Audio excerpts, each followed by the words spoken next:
तो इंडिया हमारा टॉपिक है, चालू कर दिया? ठीक। तो इंडिया हमारा टॉपिक है।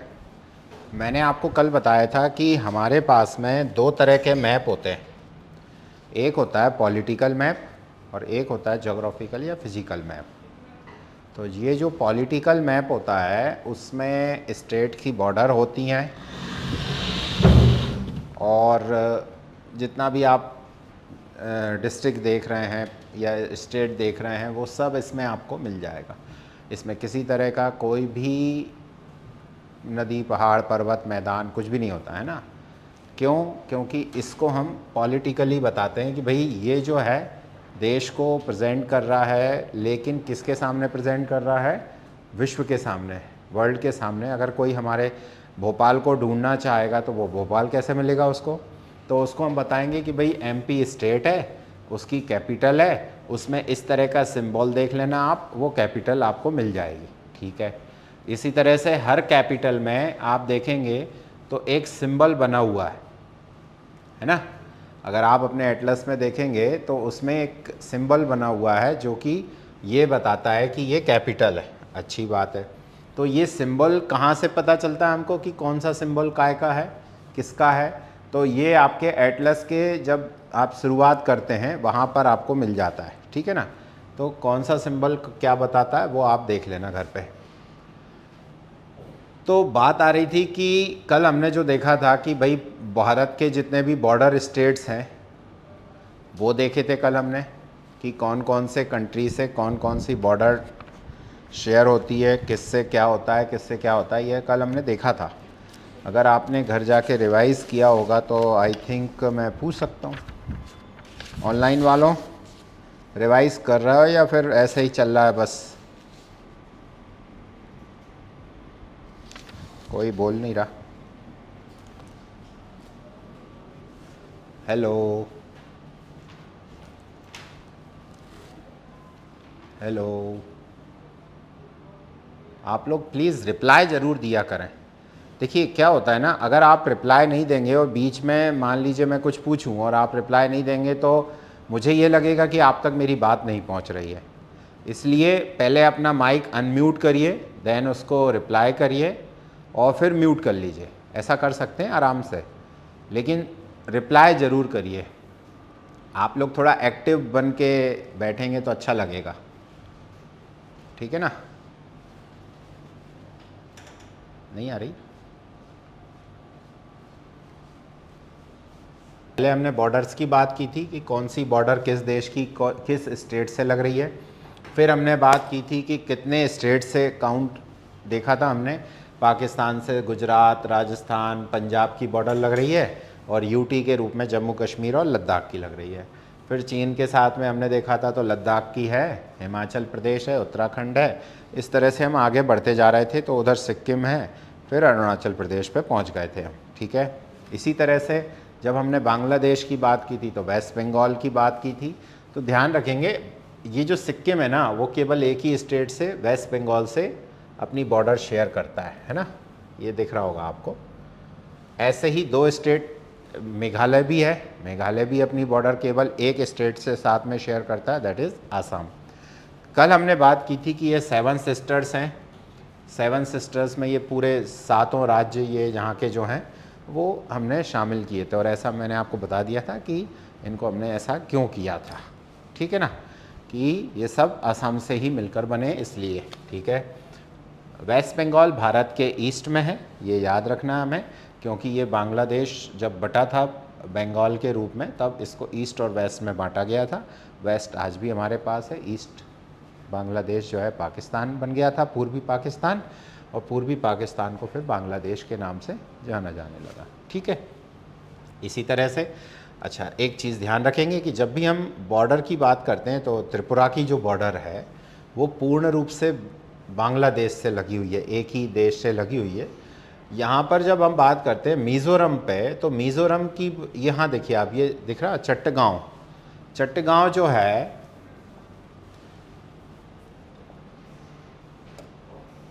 ये देखिए यहाँ पर है चट्टगांव, और ये बॉर्डर जो है आपकी यहाँ तक आ रही है, किसकी? ये वाली किसकी बॉर्डर आ रही है ये? बांग्लादेश की। तो अधिकतर लोग यहीं तक सोचते हैं कि बांग्लादेश यहीं तक है, पर ऐसा नहीं है, यहाँ तक आ रहा है। चट्टगांव आप हिस्ट्री में भी देखते हैं, चट्टगांव क्या है? यहाँ पर एक क्रांतिकारी थे अपने, जिनका नाम था सूर्यसेन, उनके द्वारा यहाँ पर अंग्रेज़ों के विरुद्ध काम किया गया था, अच्छा भला स्टूडेंट को लेकर। ये इंडियन हिस्ट्री में अपने आप में पहला केस था। जैसा कि आप अगर मूवी में देखना चाहें तो खेलें हम जी जान से मूवी इसी पे बनी हुई है। एक मूवी है, दीपिका पादुकोण और अभिषेक बच्चन जी की है, वो इसी चट्टगांव शस्त्रागार विद्रोह पे बनी हुई है। ठीक है ना, तो इस पे अपन को ध्यान रखना है। बात आ रही थी कि हमारे जितने भी स्टेट्स हैं उनमें कोस्टल स्टेट्स कौन कौन से हैं। परसों हमने बात की थी कोस्टल स्टेट के साथ में, हमने कल बात की थी बॉर्डर्स की, और जम्मू कश्मीर पे हम पहुंच गए थे। तो जम्मू कश्मीर पे आज चलते हैं। तो ये रहा आपका जम्मू कश्मीर।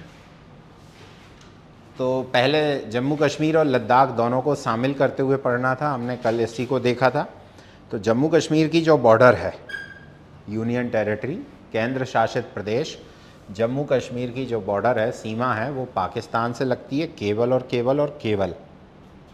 ठीक, जबकि लद्दाख की जो सीमा है वो कहाँ लगती है?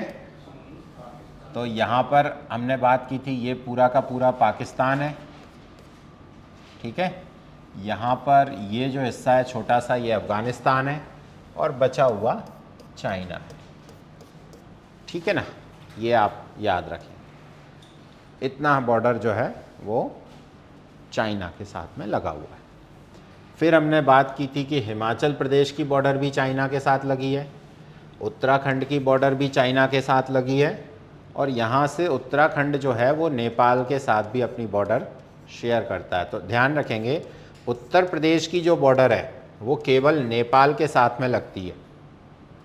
उत्तर प्रदेश की बॉर्डर नेपाल के साथ में लगती है। और कल हमने जब बात की थी तो हिमालय की बात कर रहे थे हम, तो आप देखेंगे कि हिमालय जो है यहाँ से लेके यहाँ तक फैला हुआ है, इस तरह से पूरा आया हुआ है। अब इसमें आप ध्यान रखिएगा कि उत्तर प्रदेश में हिमालय नहीं है। ये जनरली कंफ्यूज कर देता है क्वेश्चन कि इनमें से किस स्टेट में हिमालय नहीं है, तो उसका आंसर होगा उत्तर प्रदेश। ये क्वेश्चन यहाँ से ध्यान रखेंगे। तो हिमालय प्रेजेंट किस स्टेट में नहीं है? उत्तर प्रदेश में हिमालय नहीं है। तो फिर उत्तर प्रदेश है क्या बेसिकली? तो ये प्लेन है, मैदान है। ठीक है ना, तो बात कर रहे हैं हम मैक्सिमम जो हिमालय का पार्ट है वो किस राज्य में है, वो किस स्टेट में लाइज करता है। तो पहले Jammu Kashmir is the right answer, but not अब। अब अगर बात करोगे तो यूनियन टेरिटरी की बात अलग की जाएगी और स्टेट की बात अलग की जाएगी। तो हिमाचल प्रदेश और उत्तराखंड जो है टोटली इन हिमालय, ऐसा कह सकते हो आप। तो उत्तराखंड तो पूरा का पूरा पहाड़ी है ना। तो इन दोनों ही स्टेट को हमें इसमें शामिल करना है पूरी तरह से, कि भाई ये दोनों स्टेट ही हैं जो इनमें हिमालय आपका पूरी तरह से आ रहा है, ना कि अब उधर। ठीक, यूनियन टेरिटरी या एरिया वाइज, जोन वाइज बात करेगा तो नॉर्दर्न जोन में हिमालय ज़्यादा है रादर देन ईस्ट या नॉर्थ ईस्ट। ठीक, मतलब उत्तर पूर्वी क्षेत्र में हिमालय की जो विड्थ है, चौड़ाई है, वो बहुत कम है, जबकि उत्तर पूर्व में नॉर्थ में और मिडिल में हिमालय की चौड़ाई ज़्यादा है। अगर बात करें सबसे ज़्यादा चौड़ाई कहाँ पर है, तो इस एरिया में है, लद्दाख वाले रीजन में। ठीक है ना, फिर इधर नीचे उत्तराखंड, फिर नेपाल में, पूरी तरह से नेपाल हिमालय में बसा हुआ है। यहाँ तक हम पहुँच गए थे। यहाँ पर ये दो झीलें हैं, एक है मानसरोवर और एक है राकस। कई जगह इसको राक्षस लिखा हुआ है, दैट इज़ गलत, मतलब टोटली रॉन्ग है ना। तो आपको याद रखना है कि मानसरोवर जो झील है वो राकस ताल के पास में है। ठीक है, और मानसरोवर झील से कोई नदी नहीं निकलती है। No origin of any river, मतलब आप कह सकते हैं कि किसी भी रिवर का ओरिजिन मानसरोवर लेक नहीं है। अगर कोई किताब आपको बताती है कि मानसरोवर लेक से ही झील निकल रही है, नदी निकल रही है, तो नहीं निकल रही है, ठीक है ना। ना तो सिंधु निकल रही है और ना ही ब्रह्मपुत्र निकल रही है। तो ये कहाँ से निकल रही है? इसके पास से निकल रही हैं, इसके पास से निकल रही हैं, ना कि इससे निकल रही हैं। ये ध्यान रखेंगे आप। तो ये ध्यान रखेंगे मानसरोवर लेक जो है, इसी के पास में आपका एक पर्वत है जिसको हम किस नाम से जानते हैं? मैं भोला पर्वत का क्या है गाना, है ना?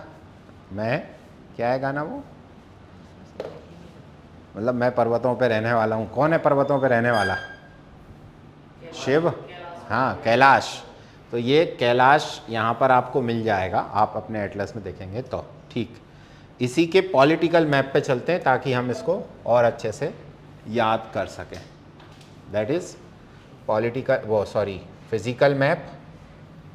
अब देखिए आप, जो मैं आपसे कह रहा था, ये हिमालय है जो ब्राउन ब्राउन दिख रहा है आपको पूरा, इसे हम हिमालय के नाम से जानते हैं। और यहीं पर कल हमने बात की थी कि काराकोरम है, लद्दाख है, जास्कर है, पीर पंजाल है, धौलाधार है, इस पे बात की थी। फिर हमने बात की थी कल, ये देखो आप, अब मैं आपसे बात कर रहा हूँ कैलाश, कुछ गड़बड़ है? ये जो है कैलाश रेंज है, दिख रही है? यहाँ पर है कैलाश रेंज। तो ध्यान रखिएगा, कैलाश रेंज या कैलाश श्रेणी जो है वो भारत में नहीं है। कहाँ पर है? दिख रहा है ये दिख रहा है? ये जो है तिब्बत में है। बोले तिब्बत में है, तो अब तिब्बत कहाँ है? देश है क्या तिब्बत? नहीं, देश नहीं है वो, उस पर चीन ने अधिकार कर लिया पूर्ण रूप से, ठीक है ना। तो तिब्बत का जो प्लेट्यू है उसके ठीक नीचे कैलाश श्रेणी है, ठीक है, अच्छी बात है भैया। तो फिर इसके बाद में आगे क्या बात करना है इसमें? तो कैलाश श्रेणी के ठीक नीचे ही ये राकसताल और मानसरोवर लेक है, ठीक है ना। तो ये याद रखिएगा, क्या याद रखना है आपको यहाँ से? Mansarovar lake situated south of the Kailash range, ठीक है। कैलाश श्रेणी के दक्षिण में मानसरोवर झील है, जहाँ से नदी निकलती है पास से। देखो इधर, ये जो ये गड्ढा दिख रहा है पूरा, ये दिख रहा है गड्ढा, ये दिख रहा है गड्ढा आपको, ये गड्ढा है पूरा। ये जो पूरा स्थान दिख रहा है, गली सी बनी दिख रही है, ये ब्रह्मपुत्र लेक का स्थान है। तो ये सांगपो के नाम से आती है।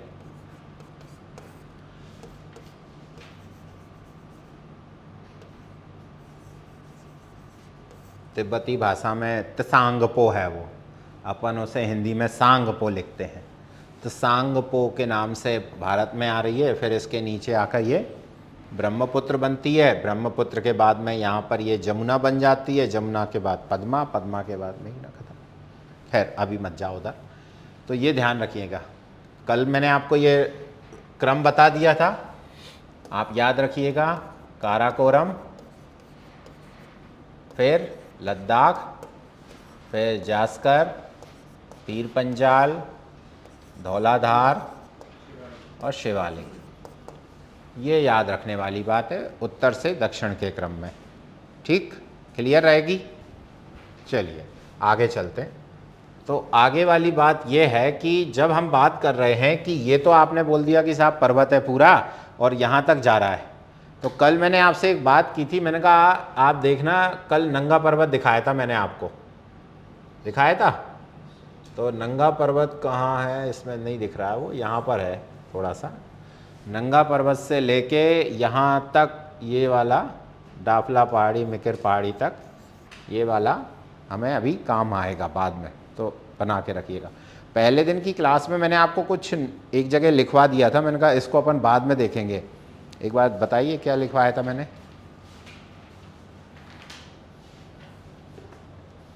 आप ऑनलाइन ले रहे थे? कल नहीं ले रहे थे, आज पहला है, दूसरा फर्स्ट लिया था। तो उस दिन कुछ लिखवाया था मैंने कि मैं इसको बाद में लिखवाऊंगा। उस दिन कहीं बोला था मैंने कि इसको अपन बाद में देखेंगे, पहले दिन ऐसा कुछ लाइन छोड़ी थी मैंने। चलो याद आ जाएगी तो बताना। चलिए तो कल, हाँ चलिए वो आज देखेंगे अपन, ठीक, करेक्ट। तो यहाँ देखिए कल हमने कुछ चोटियों की बात की थी, पीक्स की बात की थी।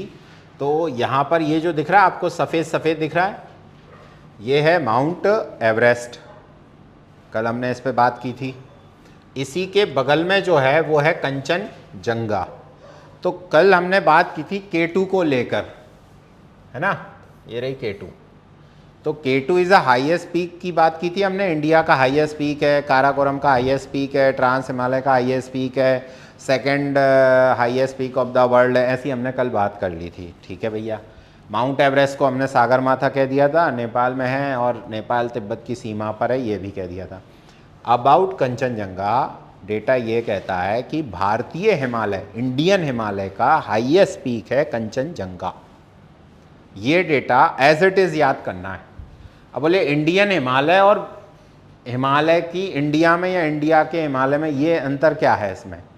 तो इंडियन हिमालय का मतलब ये है कि देखिए हिमालय को हमने अगर हम बात करें तो ये जो काराकोरम वाली जो रेंज है, तो काराकोरम वाली जो रेंज है वो ट्रांस हिमालय का पार्ट है, एक बात। दूसरी बात, ये इंडिया से चालू तो होती है लेकिन फिर ये चाइना में चली जाती है, ठीक है। जबकि अगर हम बात करते हैं ये वाली जो है कंचनजंगा वाली बात है, तो कंचनजंगा जिस हिमालय का पार्ट है वो हिमालय, ग्रेट हिमालय जो है वो इंडिया में ज़्यादातर उसका हिस्सा आता है और ये अरुणाचल प्रदेश तक जाता है। तो ये जो है इंडियन हिमालय यानी कि जो पूर्ण रूप से भारत में स्थित है, और इनर हिमालय की बात की जा रही है यहाँ पर, आउटर हिमालय की बात या ट्रांस हिमालय की बात नहीं की जा रही है। तब की कंडीशन में भारतीय हिमालय की, इंडियन हिमालय की highest peak is Kanchenjunga. Note down कर लेना ये बात, ठीक है ना। तो highest peak of Himalaya is Everest, Himalaya का सर्वोच्च शिखर है माउंट एवरेस्ट, सही बात है। हिमालय के बाद में हम बात कर रहे हैं कि भारत का सर्वोच्च शिखर कौन सा है, तो K2 है, सही बात है। बट इंडियन हिमालय का सर्वोच्च शिखर, भारतीय हिमालय का जो हाईएस्ट पीक है वो आपका क्या है, कंचनजंगा। ये याद रखने वाला पॉइंट है। बाकी कल हमने बात करी थी इस पे, तो ये रहा नंदा देवी, ये रहा AP, धौलागिरी, अन्नपूर्णा, माउंट आप गया, कंचनजंगा गया, इधर ज़्यादा शो नहीं हो रहा है इसमें, बंदर पूंछ वगैरह इसमें कुछ भी नहीं दिखा रहा है।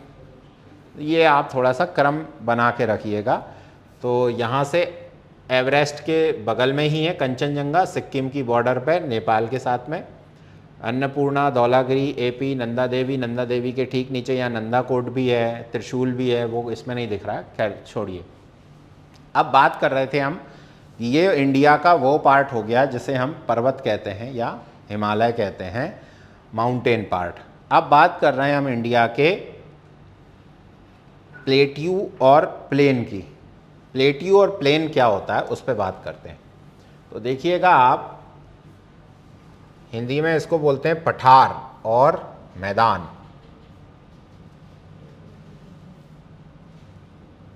इस मैप में जहाँ जहाँ ब्राउन कलर है, ये जहाँ जहाँ ब्राउन और येलो कलर है वो बता रहा है कि इसकी हाइट जितनी ज़्यादा ब्राउन होती जाएगी उतनी ज़्यादा बढ़ती जाएगी और वाइट पर बिल्कुल हाई हो जाएगी, ठीक है ना, यही बता रहा है ना। और ग्रीन पर क्या बता रहा है, बिल्कुल नीचे वाला, ज़मीन पे प्लेन, समतल, बिल्कुल ऊंचा नीचा ख़त्म। तो ये जो ग्रीन ग्रीन इसमें दिख रहा है, इसका मतलब ये बिल्कुल नहीं है कि ये वेजिटेशन है, वनस्पति वाला हिस्सा नहीं है, ये वन नहीं है, जंगल नहीं है। ये ग्रीन ग्रीन जो बता रहा है, ये बता रहा है हाइट कम है। किसकी हाइट कम है, तो जैसे ये वाला हम क्लास में खड़े हैं तो ये टाइल्स बिल्कुल समतल हैं, ऊपर नीचे नहीं है कहीं पर भी। लेकिन अगर हम नीचे उतर जाएं इस बिल्डिंग के तो वहाँ पर ऊबड़ खाबड़ है। तो ये प्लेन का मतलब यही हुआ कि यहाँ पर आप बिल्कुल तल पे हैं, बिल्कुल लोअर हाइट है, उसका एल्टीट्यूड वगैरह बिल्कुल वहाँ पर कम हो जाता है। तो आप बहुत दूर दूर तक चले जाएंगे तो बामुश्किल 1-2 फीट का अंतर आएगा। जबकि अपने यहाँ आप 50 कदम आगे बढ़ो, 1-2 फीट का अंतर क्या ज़्यादा आ जाएगा। आप MP नगर, आप यहाँ से बोर्ड ऑफिस तक चले जाओ, अंतर आ जाएगा। बोर्ड ऑफिस से DV मॉल चले जाओ और अंतर आ जाएगा। और DV मॉल से थोड़ा ही ऊपर चढ़ोगे तो फिटों में अंतर आ जाएगा। आप जेल पहाड़ी पे पहुँच जाओगे, पहाड़ी आ गई। यानी कि यहाँ पर वेरिएशन ज़्यादा है। जबकि आप लाल परेड मैदान में जाओगे तो वो पूरा समतल है, वहाँ पर कोई वेरिएशन नहीं है, ऊंचाई नीचाई नहीं है। वैसे ही इंडिया का ये प्लेन है। तो प्लेन का जो फॉर्मेशन है वो रिवर के द्वारा होता है। किसके द्वारा? रिवर के द्वारा होता है। और रिवर जब अपना सेडिमेंट लाकर ऊपर से, कहाँ से? पर्वतों से, यहाँ से पर्वतों से ला रही हैं, सेडिमेंटेशन कर रही हैं इसमें प्लेन में, तो वो जो है उसको बिल्कुल बराबर कर देते हैं। That is called peneplain, समतल मैदान या समप्राय मैदान। ठीक है ना। तो ये जो स्थिति बन रही है, रिवर के द्वारा प्लेन बन रहा है। और प्लेन जो है भारत में 2 रिवर के द्वारा मेनली हम पढ़ते हैं। एक है, सबसे पहला है सिंधु प्लेन, और एक दूसरा जो है वो Gangetic plus Brahmaputra combined form में पढ़ते हैं, ये वाला प्लेन। ठीक। तो ये जो भारत का यहाँ वाला हिस्सा है, कौन सा? ये इधर वाला, इसको इंक्लूड करते हुए ये जो प्लेन है ये सिंधु का है। ठीक है, यहाँ लिखा भी हुआ है सिंधु का मैदान, ये वाला, ये सिंधु का है। और ये जो प्लेन है आपका, ये गंगा ब्रह्मपुत्र प्लेन है। ठीक है। आप बोलेंगे कि सर ये इधर नीचे भी तो ग्रीन ग्रीन दिख रहा है, ये देखो आप, तो इसका नाम है कोस्टल प्लेन, तटीय मैदान। ये भी तो नदियों से ही बने होंगे। हाँ बिल्कुल नदियों से बने, लेकिन इनकी लेंथ जो है नदियों की बहुत कम है। क्यों? कि यहीं से आती हैं, यहीं पे चली जाती हैं। अच्छा ठीक है। तो फिर गोदावरी कहाँ जा रही है? बोले गोदावरी ये जा रही है। तो फिर कृष्णा कहाँ जा रही है? बोले कृष्णा ये जा रही है। बोले कावेरी कहाँ जा रही है? बोले कावेरी ये जा रही है। अब क्या समस्या आ गई? समस्या ये आ गई कि भैया ये नदियाँ जाती तो इधर से हैं, लेकिन बाद में ये जो हैं प्लेन का फॉर्मेशन करती हैं। ठीक है। यानी कि ये नदियाँ चालू कहाँ से होती हैं? ऊंचाई से, और ऐसी ऊंचाई जो कि माउंटेन नहीं है और प्लेन नहीं है। तो बीच की ऊंचाई जो है वो कुछ इस तरह से है, जिसका ऊपरी हिस्सा प्लेन है ना कि कोनी है। तो ये जो है आपका माउंटेन हो गया, ये वाला हिस्सा प्लेट्यू हो गया, और ये वाला हिस्सा प्लेन हो गया। ठीक है ना। तो इसमें हम बोलते हैं हिंदी में, इसको बोलते हैं पठार, इसको बोलते हैं मैदान, इसको बोलते हैं पर्वत। ठीक, सिंपल। ठीक है ना। क्लियर है? ऑनलाइन कोई बोल रहा है हाँ या ना? कोई डाउट, कोई शिकायत, कोई परेशानी, कोई झंझट? हेलो। तो यहाँ पर हम बात कर रहे थे कि 3 फॉर्मेशन हमें दिखाई दे रहे हैं। पहला दिखाई दे रहा है माउंटेन, दूसरा दिखाई दे रहा है प्लेट्यू, तीसरा दिखाई दे रहा है मैदान। तो भारत में 2 प्रसिद्ध मैदान है। पहला है सिंधु का मैदान, और सिंधु के मैदान को ही कल हमने पढ़ा था पंजाब, है ना। 5 नदियों का क्षेत्र है तो पंजाब। तो 2 नदियों के क्षेत्र को क्या बोलेंगे? दोआब। ठीक है ना। अब ये नाउन है, एज इट इज़ याद करना पड़ेगा, पंजाब पंजाब ही रहेगा। ठीक है ना। तो अब जो नदियां हैं उनके आधार पे इनको नाम दिया गया है। जैसे एक दोआब है बिस्त। अब बिस्त में 2 नदियां आ रही हैं, कौन कौन सी आ रही हैं? एक आ रही है व्यास और एक आ रही है सतलज। ठीक, तो दो नदियों के बीच का जो स्थान है व्यास और सतलज के बीच का, उसको बिस्त दोआब बोलेंगे। फिर एक स्थान है बारी, तो बारी में क्या आ रहा है, व्यास आ रहा है और रावी आ रही है, इस तरह से नदियों के बीच का स्थान। तो फिर गंगा और यमुना भी आएगी। हाँ जी बिल्कुल आएगी, गंगा और यमुना के बीच का दोआब होगा। ठीक है ना। तो फिर एमपी में भी होंगी कोई ना कोई दोआब। हाँ जी एमपी में भी है। तो भोपाल किन दो नदियों के बीच में अवस्थित है, मतलब किन दो नदियों के दो आब में है भोपाल। तो आप बताना पड़ेगा आपको ये कौन सी नदियां हैं दो आब की। केरवा कैसे हो गई, चलो एमपी का पार्ट है, अपन इसको रख लेते हैं अभी यहाँ पर। दो आब के लिए एमपी में आएंगे तब देखेंगे, ठीक है ना। तो ये वाली बात याद रहेगी, ठीक है। अब बात करते हैं हम गैंजेटिक प्लेन की। तो कल मैंने आपको बोला था कि घर से वो बना के लाना, गंगा वाला बना के लाए क्या, नहीं लाए।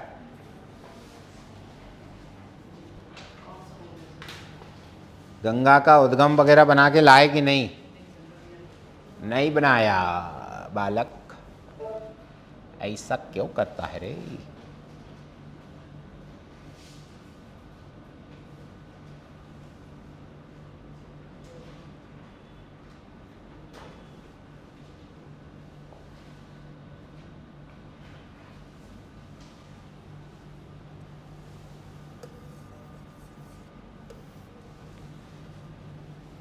हाँ जी, तो कल मैंने आपको बोला था कि आप जो है गंगा के बारे में बना के आइएगा कि वो कहाँ से निकलती है, कहाँ जाती है, फिर कहाँ से होते हुए कहाँ घूमते हुए कहाँ जा रही है, ऐसा आपको बनाने को बोला था। आप बना के नहीं लाए, हम इस बात से बहुत खुश। क्यों,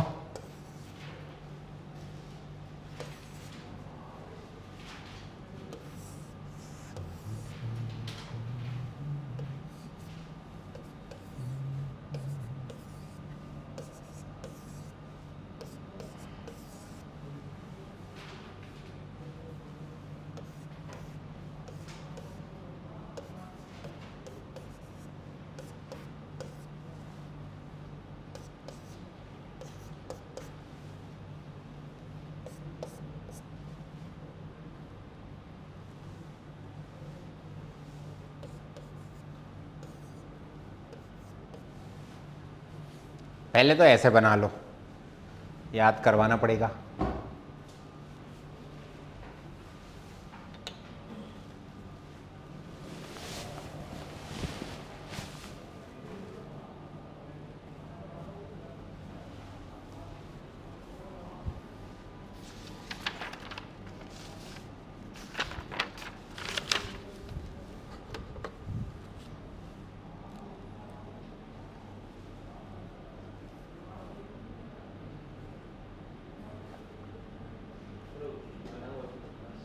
ना हुआ है,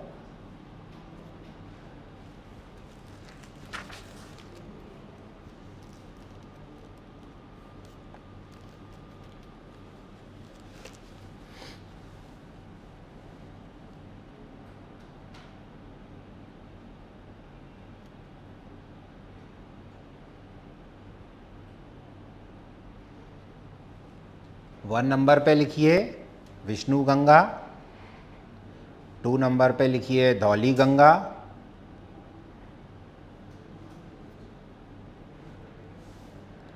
ए पर लिखिए विष्णु प्रयाग,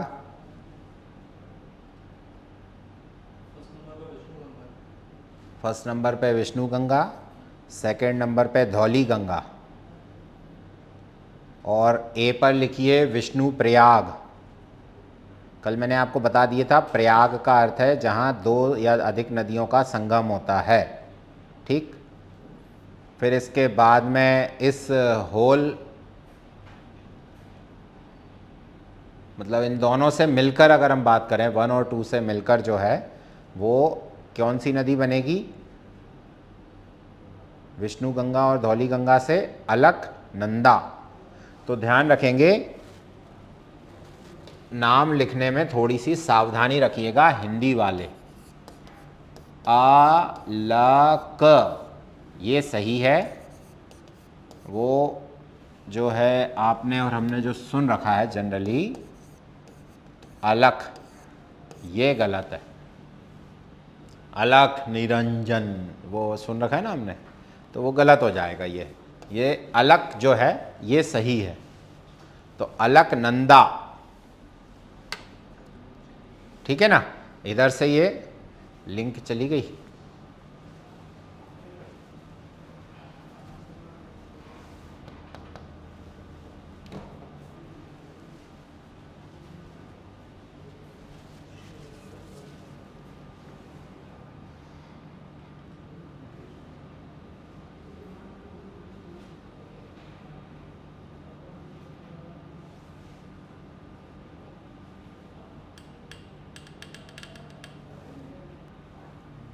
ओके, हाँ क्या पूछ रहे थे, बोलो।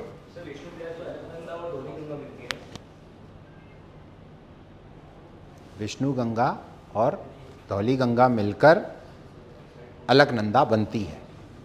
मतलब दो धाराओं का कॉम्बिनेशन एक नई धारा के नाम से जाना जाता है। यानी कि जब हम इन दोनों को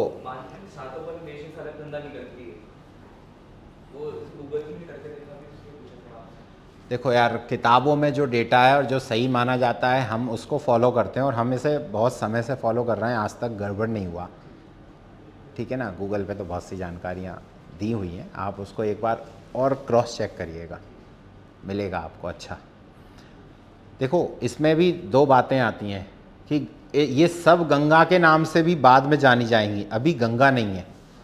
तो अधिकतर आप जब देखेंगे नॉर्मल तरीके से गंगा कहाँ से निकलती है, तो बोले वहाँ से निकलती है। लेकिन वहाँ से जब हम अंदर की बात पढ़ते हैं तो फिर वो और डिटेल में हमें यहाँ से जाना पड़ता है। तो 1 पे क्या लिखा आपने, विष्णु गंगा। 2 पे लिखा आपने धौली गंगा, और ए पर आपने लिखा विष्णु प्रयाग। फिर आगे बढ़िए, 3 नंबर जो है वो है नंदाकिनी। नंदाकिनी 3 नंबर पे नंदाकिनी है, और ये जहाँ पर मिलती है वो बी नंबर पे, वो है नंद प्रयाग। नंद प्रयाग। फिर आता है फोर्थ पे लिखिए पिंडर। पिंडर, पिंडर रिवर का नाम है। और ये सी नंबर पे जहाँ पर मिल रही है उस स्थान का नाम है कर्णप्रयाग, ठीक है ना, कर्णप्रयाग। फिर इसके बाद में अगला लिखिए 5 नंबर पे लिखिए मंदाकिनी। 5 नंबर मंदाकिनी, मंदाकिनी। और ये जहाँ पर मिलती है डी नंबर पे, उसका नाम है रुद्रप्रयाग। रुद्रप्रयाग, रुद्रप्रयाग। ये मिलने वाले स्थान सब प्रयाग हैं। आपने क्या पढ़ा, प्रयाग, ग ग सब प्रयाग है, प्रयास कहीं नहीं है। नेक्स्ट इज 5 के बाद में 6 नंबर। 6 नंबर में लिखिए भागीरथी। भागीरथी, रथी। भागीरथ ने प्रयास किया था इसलिए भागीरथी के नाम से जाना जाता है, भागीरथी।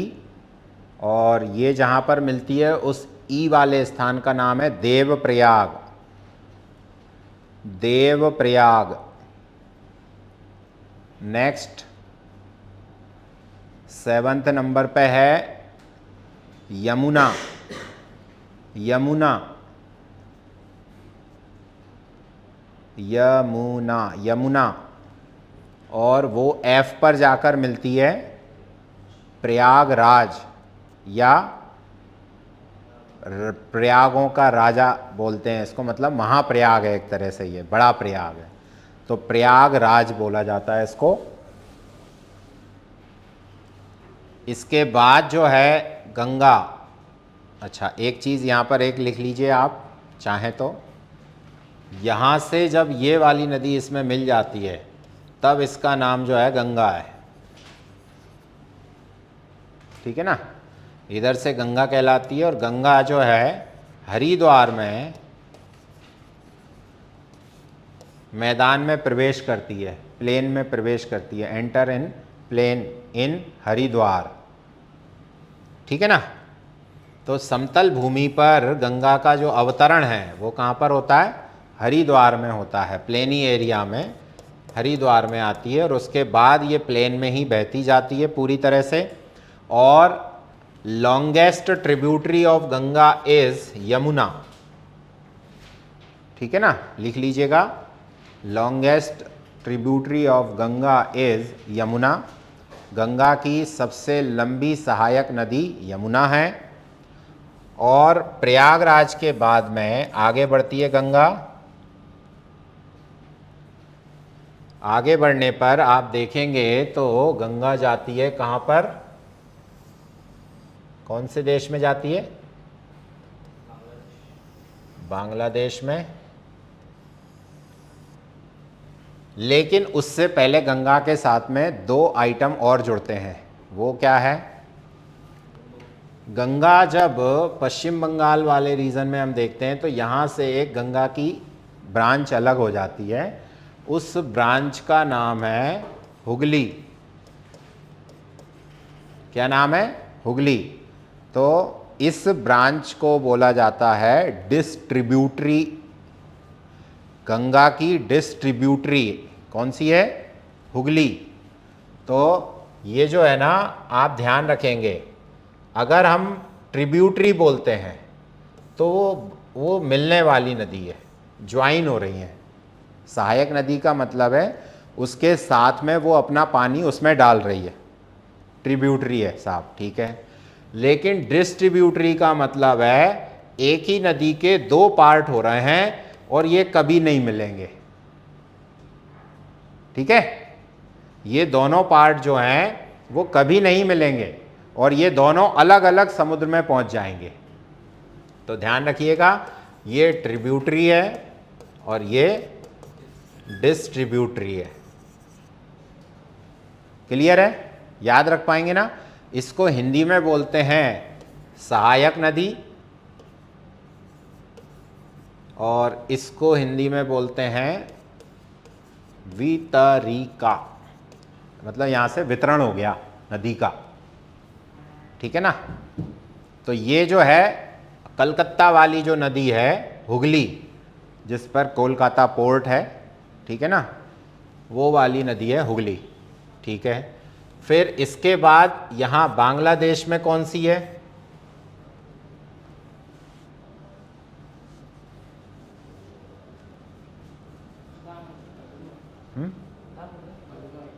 क्या बोला, 2 मिनट, पद्मा नहीं, पद्मा नहीं है, दामोदर नहीं, बिल्कुल नहीं है, बिल्कुल नहीं है। फरक्का, नो, फरक्का तो वो स्थान है जहां से गंगा नदी जो है साउथ के डायरेक्शन में मुड़ जाती है ना। यहाँ पर राजमहल की पहाड़ियाँ हैं, राजमहल हिल है, वहाँ से टर्न टू साउथवर्ड ये गंगा मुड़ जाती है, वहाँ उसको हम जो है फरक्का कहते हैं, स्थान का नाम है वो तो। बट आप अगर इसको बांग्लादेश वाला नक्शा निकालिए, ईस्ट वाला नक्शा निकालिए अपना, उस ईस्ट वाले मैप में आपको देखने को मिलेगा, पर्टिकुलर मैप निकालो बालक, पर्टिकुलर आगे बढ़ो और आगे, हाँ यही, ये रहा बांग्लादेश, इधर नीचे नीचे, अरे फिजिकल मैप, ये रहा, ये जा रही है हुगली, ये जा रही है, नाम है मधुमती, ठीक है ना। तो लिख लीजिए, A distributary of Ganga, Madhumati is in Bangladesh, ठीक। ये रही आपकी Madhumati, Madhumati is in Bangladesh, okay. अब बात करते हैं हम, यहाँ से तो ये चली गई, आगे गई, हो गया जो होना था। एक नदी और है जो कि चली आ रही है ऊपर से। कहां से?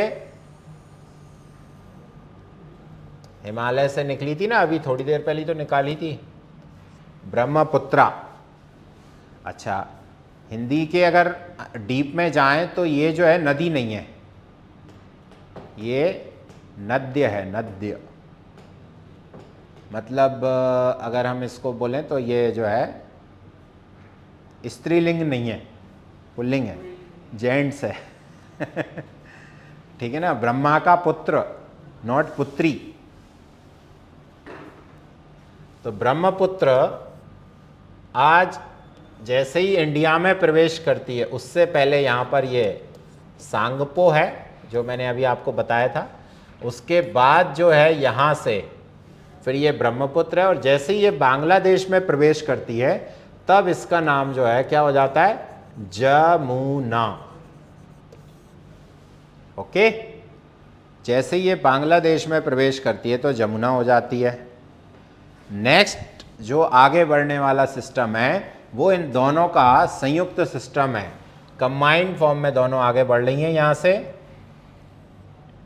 और इन कंबाइंड फॉर्म को यहां से दो नाम के द्वारा जाना जाता है, एक है पद्मा और दूसरा है मेघना। इन दोनों की संयुक्त धारा को कहा जाता है, अकेले जमुना को नहीं कहेंगे, अकेले गंगा को नहीं कहेंगे। ठीक, तो ये जो है आपकी मेघना के नाम से और पद्मा के नाम से दोनों कंबाइंड फॉर्म में आगे बढ़ रही होती हैं, और इधर पे इनके साथ कई नदियां आकर मिल रही होती हैं। तो ये जो स्थान है, मैंने आपसे कहा था कि अभी ये अपने साथ सेडिमेंट भी ला रही हैं बहुत सारा, तो वो यहाँ पर इतना ज़्यादा हो जाता है इनके द्वारा लाया हुआ मटेरियल कि इनका फ्लो डिस्टर्ब हो जाता है उससे, और वही कारण है कि ये डिस्ट्रीब्यूटरी बनती हैं, क्योंकि इनमें इतना फ्लो नहीं रहता है कि ये उस मटेरियल को आगे तक धकेल सकें। तो वही मटेरियल यहाँ इधर पे जमना चालू हुआ है। ये इस तरह से अलग अलग तरह से उन्होंने ब्रांच बना ली, अपनी अपनी चली गई इधर उधर, जैसा भी उनको मिलता है वो चला जाता है। वो इस तरह से ये अलग अलग नदी आगे की ओर बढ़ रही है। अब पहले यहाँ पे सेडिमेंट होता था, फिर यहाँ होने लगा, फिर यहाँ होने लगा, अब यहाँ पे हो रहा है। तो ये जो फॉर्मेशन है जिसको हम इस तरह से देख रहे हैं, ये जो स्ट्रक्चर है दैट इज कॉल्ड डेल्टा। ये कहलाता है डेल्टा, है ना। तो डेल्टा फॉर्मेशन होता है किसके द्वारा? गंगा ब्रह्मपुत्र के द्वारा, और ये largest delta of the world है। ठीक है, तो भैया भारत में भी बनाती होंगी ना सर, ये तो जो हुगली वाला जो सिस्टम है ये भी तो भारत में आ रहा है, ये डेल्टा नहीं बना रहा है क्या? हाँ, पहले यहीं डेल्टा बन रहा था, लेकिन अब जो डेल्टा बन रहा है वो यहाँ नहीं बन रहा है, वो यहाँ बन रहा है। तो दैट इज कॉल्ड परित्यक्त डेल्टा, अबेंडन्ड डेल्टा है ये। यानी कि गंगा नदी का जो डेल्टा है वो भारत में, नॉट ओनली, बोला पूरा नहीं बोलना उसको कि पूरा का पूरा अबेंडेंट है, नहीं, अबेंडेंट नहीं है पूरा। तो ये वाला हिस्सा जो भारत में है, इंडिया वाला हिस्सा है, वो छूट गया है, अबेंडेंट हो गया है पूरी तरह से। तो बोले पूरी तरह से हो गया, नहीं पूरी तरह से नहीं, मेन जो स्ट्रीम है उसकी, उसके द्वारा अबेंडेंट है। इसीलिए इस पर्टिकुलर को ही हम परित्यक्त डेल्टा या अबेंडेंट डेल्टा के नाम से जानते हैं। तो ये जो है स्पेशल केस है, स्टार लगा के आप नाम लिख लीजिएगा इसका। लिखा है? ठीक है। तो अबेंडेंट मतलब छूटा हुआ, मेन स्ट्रीम के द्वारा, ना कि पूरी तरह से छूट गया। तो मेन स्ट्रीम कहाँ पर है? ये रही। और मेन स्ट्रीम अब पहले यहाँ गिरती थी, अब यहाँ गिरने लगी है। क्यों? क्योंकि सेडिमेंटेशन हो रहा है, खत्म। ठीक है ना। अच्छा, यहाँ पर पाए जाते हैं किस तरह के ट्री? सुंदरी, जो बिल्कुल सुंदर नहीं होते हैं। क्यों?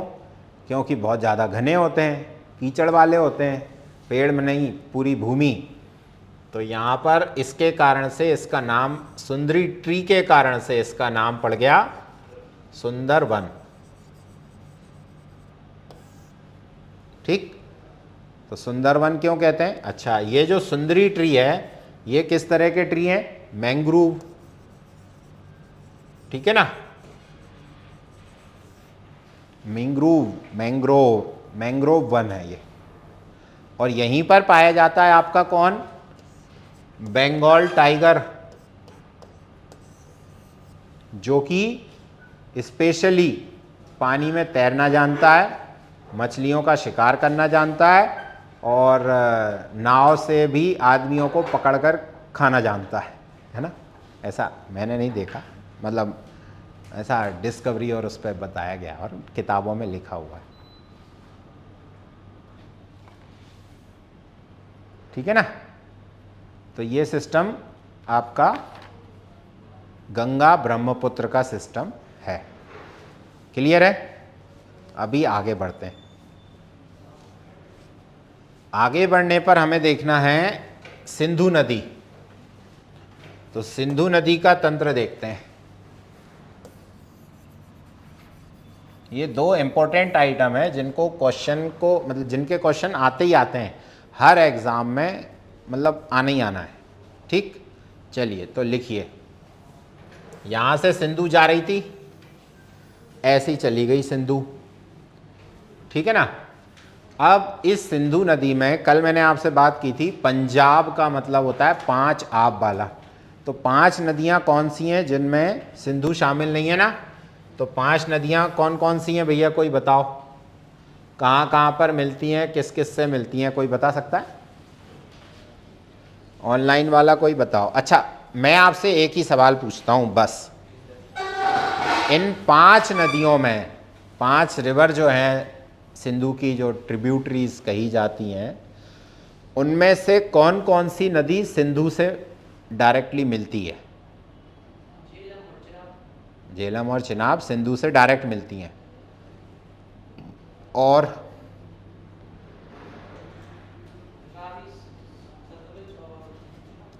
मैंने जो क्वेश्चन पूछा उसका एक ही आंसर है भाई, 2 आंसर कैसे हो सकते हैं? नहीं, मैंने जो पूछा वही बताओ बस। तुम्हें क्या आता है, मुझे उससे कोई मतलब नहीं। तो सिंधु से कौन सी नदी डायरेक्ट मिलती है, बस इतना ही बताना है आपको।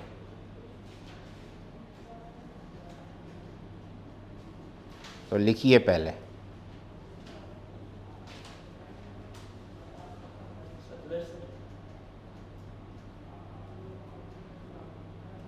लिखिए।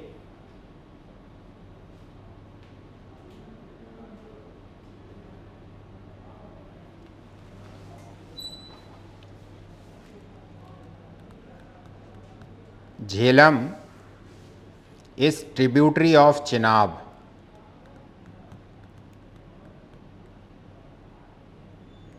हाँ जी, Jhelum is tributary of Chenab. Ravi and Sutlej also tributary of Chenab. एक ही साथ लिख लो यार, थोड़ा बार बार बोलना पड़ेगा नहीं तो। Jhelum, Ravi and Sutlej are tributary of Chenab. Jhelum, Ravi और सतलज चिनाब की सहायक नदियां हैं। झेलम, रावी और सतलज चिनाब की सहायक नदियां हैं, जबकि व्यास सतलज की सहायक है। While Vyas is tributary of Sutlej, Vyas is tributary of Sutlej and Chenab is tributary of Sindhu. Chenab is tributary of Sindhu.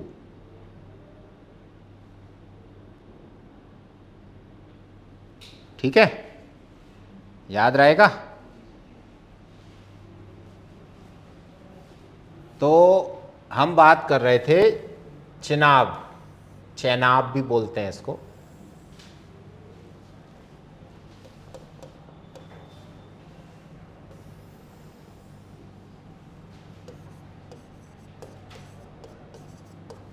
Chenab में कौन सी आ रही है ऊपर से? झेलम, फिर चिनाब में नीचे से कौन सी जा रही है? रावी। फिर चिनाब में नीचे से कौन सी जा रही है? सतलज। फिर सतलज में कौन सी जा रही है? व्यास। ये जा रही है, और ये आपकी मेन स्ट्रीम है सिंधु। ठीक, ओके। तो ध्यान रखना है, क्वेश्चन आता है जब कि main tributary of Sindhu is only on Chenab, बस। अच्छा, तो सर ये रावी और झेलम वगैरह ये सब उसकी ट्रिब्यूटरी नहीं है क्या? हैं उसकी ट्रिब्यूटरी, लेकिन अगर सीधे तौर पे बात करें तो नहीं है। वैसे ही जैसे अगर हम भारत एमपी की बात करते हैं, अपनी चंबल क्या है? किसकी ट्रिब्यूटरी है? किसकी सहायक है चंबल? यमुना की, बिल्कुल है। और यमुना किसकी सहायक है? गंगा की। तो ध्यान रखना है, रिवर सिस्टम के अंतर्गत तो चंबल आती है, गंगा रिवर सिस्टम में चंबल आएगी, बट ट्रिब्यूटरी नहीं है वो गंगा की। ठीक वैसे ही चिनाब जो है वो क्या है? चिनाब सिंधु की ट्रिब्यूटरी है, जिसमें ये सभी नदियां आकर मिलती हैं। तो इसको आप बड़े अच्छे से तरीके से बनाइएगा ताकि ये डिस्टर्ब ना हो जाएं आप, है ना। Chenab is tributary of Sindhu while other are tributary of Chenab. किसको छोड़कर? व्यास को छोड़कर।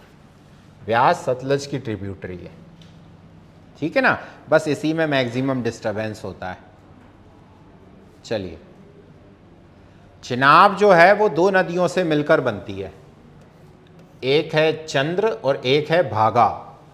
लिख लीजिए, Chandra and Bhaga, two stream makes या फॉर्मेट या create the Chenab river. Chandra and Bhaga, ठीक। अगला लिखिए, the origin of Sindhu is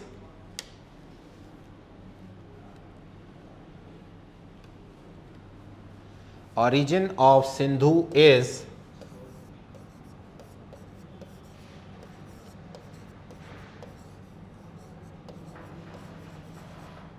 साखोनिया Wab glacier.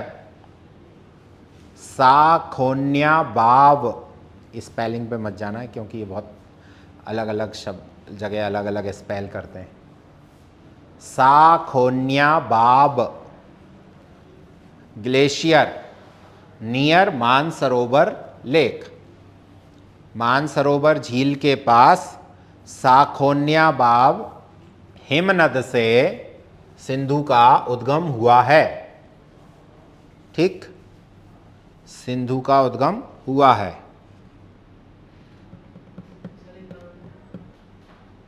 Mansarovar झील के पास।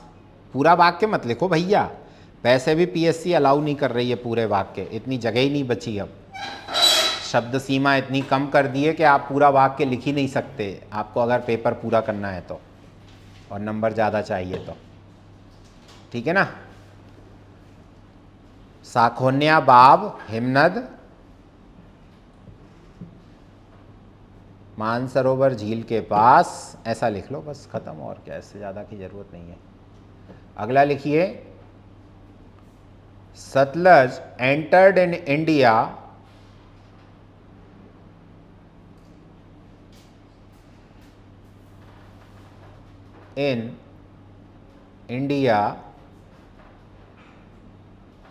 शिपकीला। कल मैंने आपको बताया था ये मैप पे, सतलज नदी भारत में शिपकीला से एंटर करती है।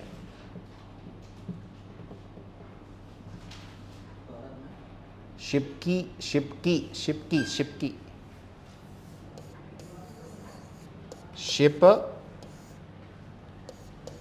की, अब या तो इसके आगे दर्रा लिख लेना या ला लिख लेना, ठीक है ना। या तो आप पास लिखेंगे इसके आगे या फिर ला लिखेंगे, इसके अतिरिक्त तो कुछ नहीं, दोनों साथ में नहीं लिखना, शिप की ला पास ऐसा नहीं लिखना, ठीक है। हो गया, क्लियर है, डायग्राम बना लिया, फोटो मोटो बना लो जल्दी से, फिर आगे बढ़ते हैं।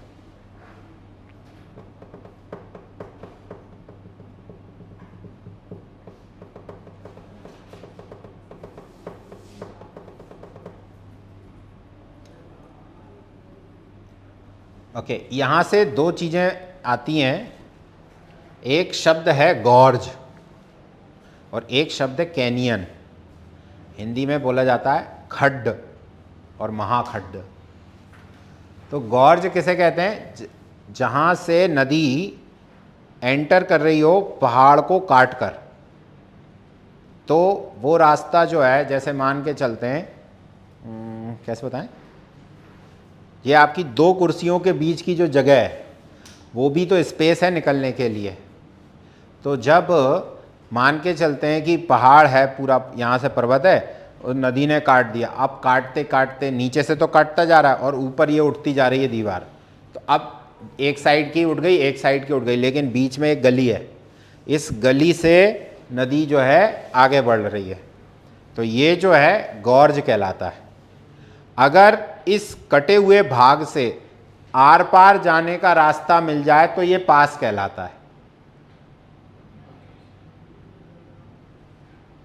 ठीक है ना। तो ये जो शिपकी है ये पास है, इससे हम कहाँ से आ सकते हैं, एंटर कर सकते हैं, चाइना वाले रीजन से भारत में एंटर कर सकते हैं, तो ये पास हो गया।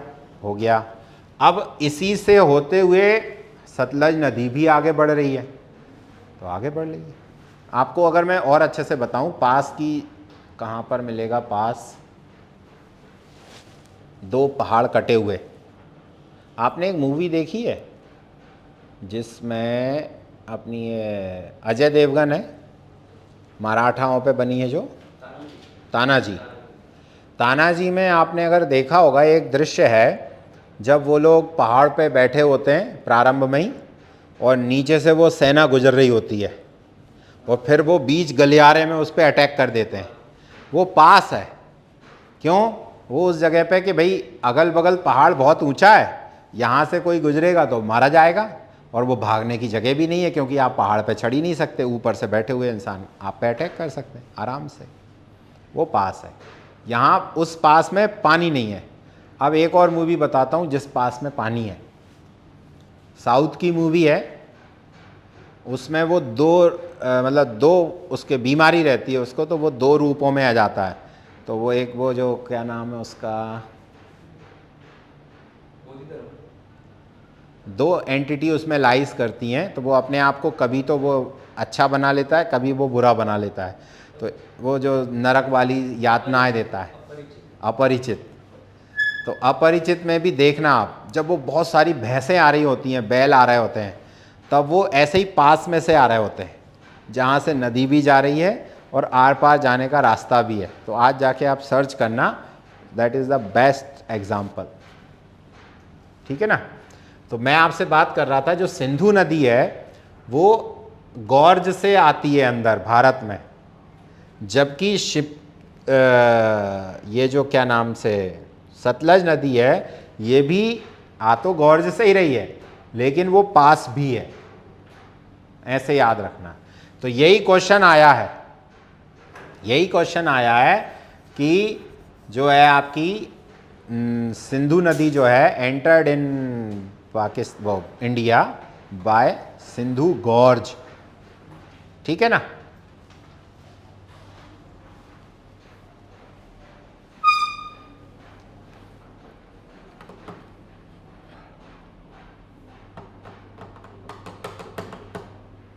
मीथनकोट नाम का एक स्थान है पाकिस्तान में, कहाँ पर? मीथनकोट या मीथानकोट जो भी है, वहाँ पर जाके चिनाब नदी जो है सिंधु में मिल जाती है। तो लिख सकते हैं आप चाहें तो, आज तक कभी किसी एग्ज़ाम में आया नहीं है, पर क्या कह सकते हैं, कुछ भी हो सकता है। तो मीथनकोट नामक स्थान पर सिंधु नदी से चिनाब नदी मिलती है, ऐसा लिख लेना।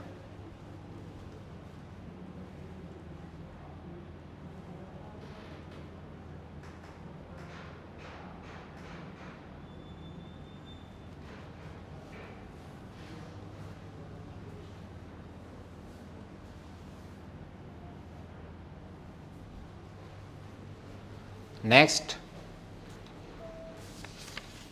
नेक्स्ट नेक्स्ट नेक्स्ट अपना इसी मैप पर आते हैं।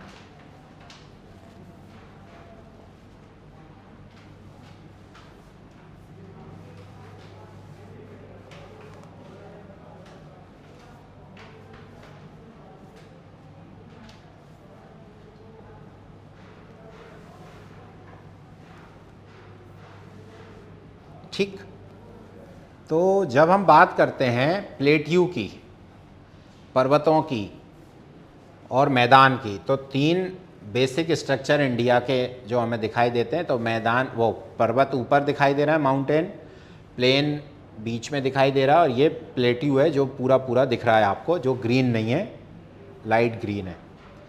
तो जब क्वेश्चन ये आता है कि भारत में जो है कौन सा प्लेट्यू है जो सबसे बड़ा है, तो आपके पास में कई ऑप्शन आ जाएंगे। छोटा नागपुर का पठार भी आ जाएगा, दंडकारण्य प्लेट्यू भी आ जाएगा, फिर मध्य प्रदेश के जितने भी हैं उनके नाम भी आ जाएंगे। इस तरह से अलग अलग नाम आएंगे। बट आप अगर देखेंगे, ये जो पूरा का पूरा सिस्टम यहाँ से दिख रहा है आपको, ये वाला, ये जो है सबसे बड़ा है, इसका किसी तरह से कोई भी वैसा डिस्टर्बेंस नहीं है। तो ये जो प्लेट्यू है आपका, ये कहलाता है दक्कन प्लेट्यू, दक्कन का पठार। और अगर हम पूरे इंडिया की बात करते हैं कि पूरा इंडिया भी तो प्लेट्यू वाले रीजन में आता है, हाँ आता है ना। ये देखो आप, ये जो है पूरा का पूरा यहाँ से ये पूरा का पूरा जो रीजन है, ये अपने आप में एक पूरा प्लेट्यू है। इस पूरे के पूरे प्लेट्यू में केवल और केवल एक जगह है यहाँ ये, और दूसरी जगह है यहाँ ये, जो कि इस प्लेट्यू को थोड़ा सा टूटा हुआ दिखा देती हैं। अदरवाइज ऐसी कोई जगह नहीं है जहाँ पर इस प्लेट्यू में कोई जगह बना के आगे बढ़ाओ। तो ये दो रिवर हैं, एक है नर्मदा और एक है तापी। ये दो अपोजिट डायरेक्शन में बहती हैं, बिकॉज इसका जो स्लोप है वो इस तरफ है। इनके कारण से इसने काट के बनाया स्लोप, जबकि इस पूरे प्लेट्यू का स्लोप इधर है। इसीलिए गोदावरी, कृष्णा, कावेरी नदियां जो हैं वो इस तरफ आती हैं नीचे इधर, और सारी नदियां जो इधर की प्लेट्यू की हैं वो इधर ही आती हैं और यहाँ आकर अपना प्लेन बनाती हैं। ये सिंपल, ये कॉन्सेप्ट है। अब क्वेश्चन ये आता है कि ये वाला जो हिस्सा है ये भी प्लेट्यू में आता है क्या? हाँ आता है। ये हिमालय में नहीं आता क्या? नहीं, हिमालय में नहीं आता। कौन सा रीज़न? ये तीन पहाड़ियाँ हैं, गारो, खासी, जयंतिया। तो बोले कि ये वाला प्लेट्यू फिर यहाँ से ये ख़त्म कैसे हो गया? ख़त्म नहीं हुआ, दरअसल इसकी ऊंचाई यहाँ पर कम थी, इस गैप को गंगा नदी ने भर दिया। तो ये प्लेट्यू कैसा कर दिया उसने? सरफेस प्लेन कर दिया, समतल बना दिया, पेनी प्लेन बना दिया, समप्राय मैदान बना दिया उस प्लेट्यू के ऊपर डिपोजिशन कर करके। तो इस गैप को बोला जाता है मालदा गैप। मालदा गैप के नाम से इसको जाना जाता है, जिसके कारण से इस प्लेट्यू से ये वाला रीजन अलग हो गया। तो ये जो पूरा का पूरा प्लेट्यू है ये कहलाता है पेनिनसुलर प्लेट्यू, प्रायद्वीपीय पठार। ये वाली बात उस दिन हमने छोड़ दी थी, वो आप वहां जाकर पुट कर लेना, ठीक है ना। फिर से बोल रहा हूं मैं, दक्कन का पठार महाराष्ट्र में और कर्नाटक में, और उसी का जो टूटा हुआ भाग तुंगभद्रा के नीचे वाला है वो कर्नाटक के पठार के नाम से जाना जाता है, कर्नाटक प्लेट्यू है। जबकि ऊपर का जो भाग है वो महाराष्ट्र के प्लेट्यू के नाम से या डेक्कन प्लेट्यू के नाम से जाना जाता है। ठीक है ना। तो जब भी कोई भारत के ऊपर राज करने आया तो वो कहाँ से आया? अफगानिस्तान से, इधर वाले रीजन से, दर्रे से होकर आया, आ गए, या ईरान से होकर आ गए, आप आ गए। मुद्दा तो यही फंस रहा था कि सब के सब यहीं आए, और यहां से कौन आया? वो मंगोल आए, थोड़े थोड़े, ज़्यादा नहीं आ पाए मंगोल। ये मंगोल के आने का रास्ता है। बोले इधर से कोई नहीं आया क्या? इधर से कोई नहीं आया, तो इधर हम गए, इधर पे हम चले गए। तो ये पूरा का पूरा रीज़न जो है हमारा हो गया। इधर से भी कोई नहीं आया, हम ही चले गए, इधर तक हम चले गए। सुमात्रा, बाली वगैरह ये रामायण में भी आपको मिलते हैं, और यहाँ पर रामायण होती भी है। तो ये पूरा का पूरा रीज़न हमारे उसमें था। जबकि यहाँ से जो आते रहे उनने इंडियन पर अटैक किया, और अटैक करने के कारण से इस रीजन में ज़्यादा लूटपाट होती रही, लेकिन ये रीजन बहुत दूर होने के कारण बचा रहा, समुद्र से घिरा रहा। यही कारण है कि यहाँ पर उतने मंदिरों का लूटपाट की घटना हिस्ट्री में बहुत ज़्यादा लुटेरे यहाँ नहीं पहुँच पाए जितना कि यहाँ हुआ। ठीक है ना। तो ये वाला जो है दक्कन विजय के नाम से जाना जाता है। डेक्कन विक्ट्री बहुत बड़ी मानी जाती थी उस समय राजाओं के द्वारा, कि अगर कोई नर्मदा के नीचे पहुंच जाए तो बहुत बड़ी बात है, नहीं तो इधर ही इधर गेम चलता रहता था बस। तो यहाँ पर ग्वालियर का जो किला है उसको जिब्राल्टर के नाम से जाना जाता है। क्यों? कि ऐसा माना जाता था कि अगर इसको जीत लिया तो फिर दक्कन में जाने का रास्ता साफ हो जाएगा। और जिब्राल्टर क्या है? अब प्रॉब्लम यही है कि मेडिटेरियन सी में अगर आपको जाना है इस तरह से, ये मेडिटेरियन है, अगर आपको मेडिटेरियन सी में जाना है तो आपको यहाँ इस सकरे रास्ते से होकर जाना पड़ेगा। और यहीं पर एक छोटा सा आइलैंड है जिब्राल्टर के नाम से। तो वो किसके अधिकार में था? यूके के अधिकार में। अब यूके वाला अगर जब तक इसको आगे ना जाने दे तो मेडिटेरियन में आप अंदर जा नहीं सकते, तो फिर और देशों के साथ आपका व्यापार हो नहीं सकता।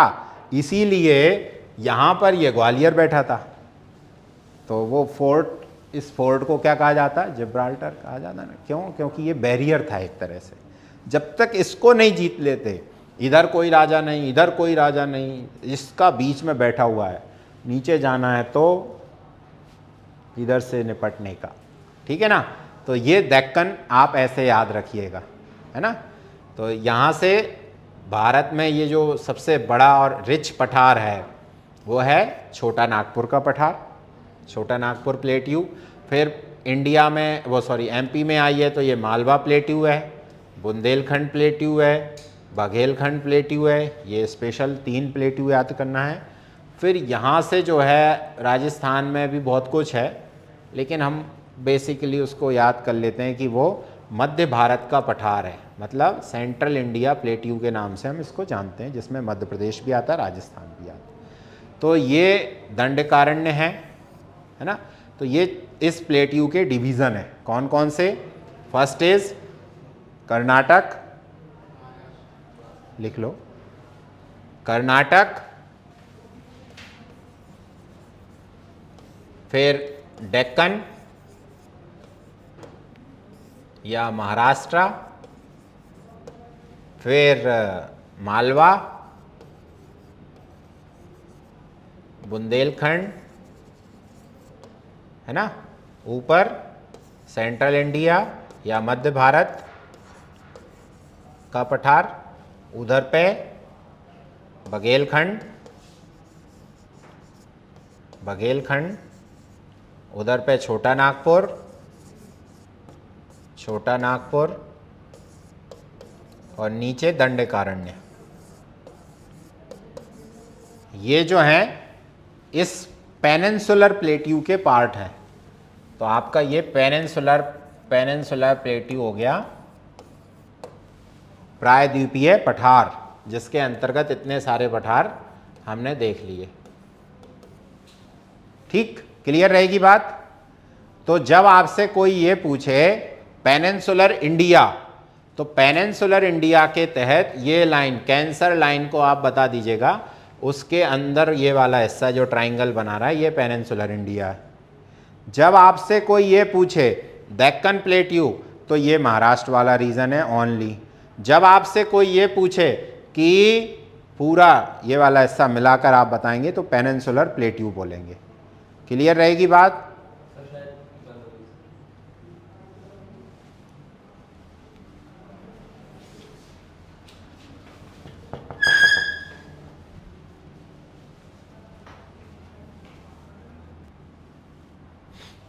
चलिए, तो ये 3 बातें आपको याद रखना है कि पेनिनसुलर प्लेट्यू जो है वो पूरा का पूरा राजस्थान वाला प्लेट्यू भी है, राजस्थान वाला हिस्सा भी उसमें शामिल किया जाएगा।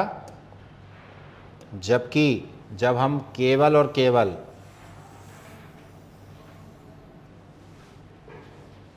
डेक्कन प्लेट्यू की बात करेंगे तो उसमें महाराष्ट्र का हिस्सा और कर्नाटक का हिस्सा आ जाएगा, मूल रूप से महाराष्ट्र आता है।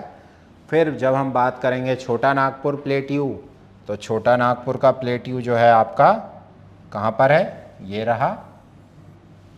फिर दंडकारण्य या बस्तर का पठार, फिर ये महाराष्ट्र, ये कर्नाटक, इसके बाद मालवा, सेंट्रल इंडिया, बुंदेलखंड, बघेलखंड, ये बेसिक आपके इसके पार्ट हैं। और जब आपसे कोई ये पूछे कि Garo Khasi Jaintia is a part of Himalaya, no, part of Himalaya नहीं है वो किसका पठार का, प्रायद्वीपीय पठार का हिस्सा है, पेनिनसुलर प्लेट्यू का हिस्सा है वे। ठीक है ना, ये डीप वाली ज्योग्राफी में पता चलता है, नहीं तो सामान्य किताबें तो इसको हिमालय से अटैच करके चली जाती हैं। ठीक है ना, ये हाँ, ये नहीं, कैंसर से प्लेट्यू का कोई संबंध नहीं है।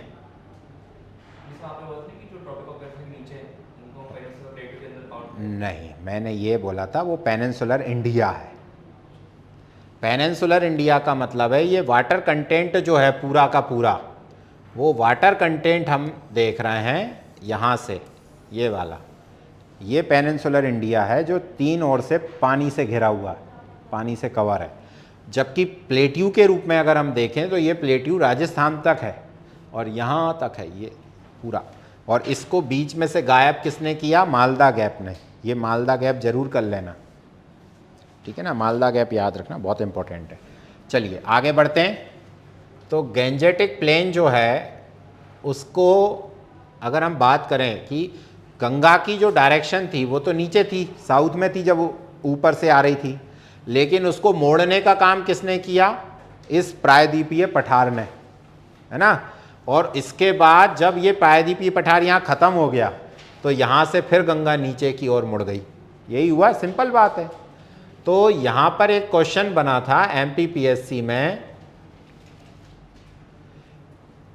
वाटर डिवाइडर, जल विभाजक के रूप में। तो वाटर डिवाइडर क्या होता है उस पर बात कर लेते हैं। वाटर डिवाइडर का मतलब होता है जिसके एक ओर का पानी एक डायरेक्शन में जा रहा हो, दूसरी ओर का पानी दूसरी डायरेक्शन में जा रहा हो। तो देखो आप, भारत में जितनी भी रिवर्स हैं उनका मैक्सिमम जो फाल है वो बंगाल की खाड़ी है, बे ऑफ बंगाल में है, जबकि कुछ नदियां ऐसी हैं जो अरब सागर में भी जा रही हैं। तो हमने एक लाइन ड्रॉ करी है जिसके द्वारा हम ये बताते हैं कि भारत की जो वाटर डिवाइडर है, भारत का जो वाटर डिवाइडर है वो जो है आपका यहाँ लाइज करता है। ये देखिए, ये जो पेंसिल दिख रही है ना,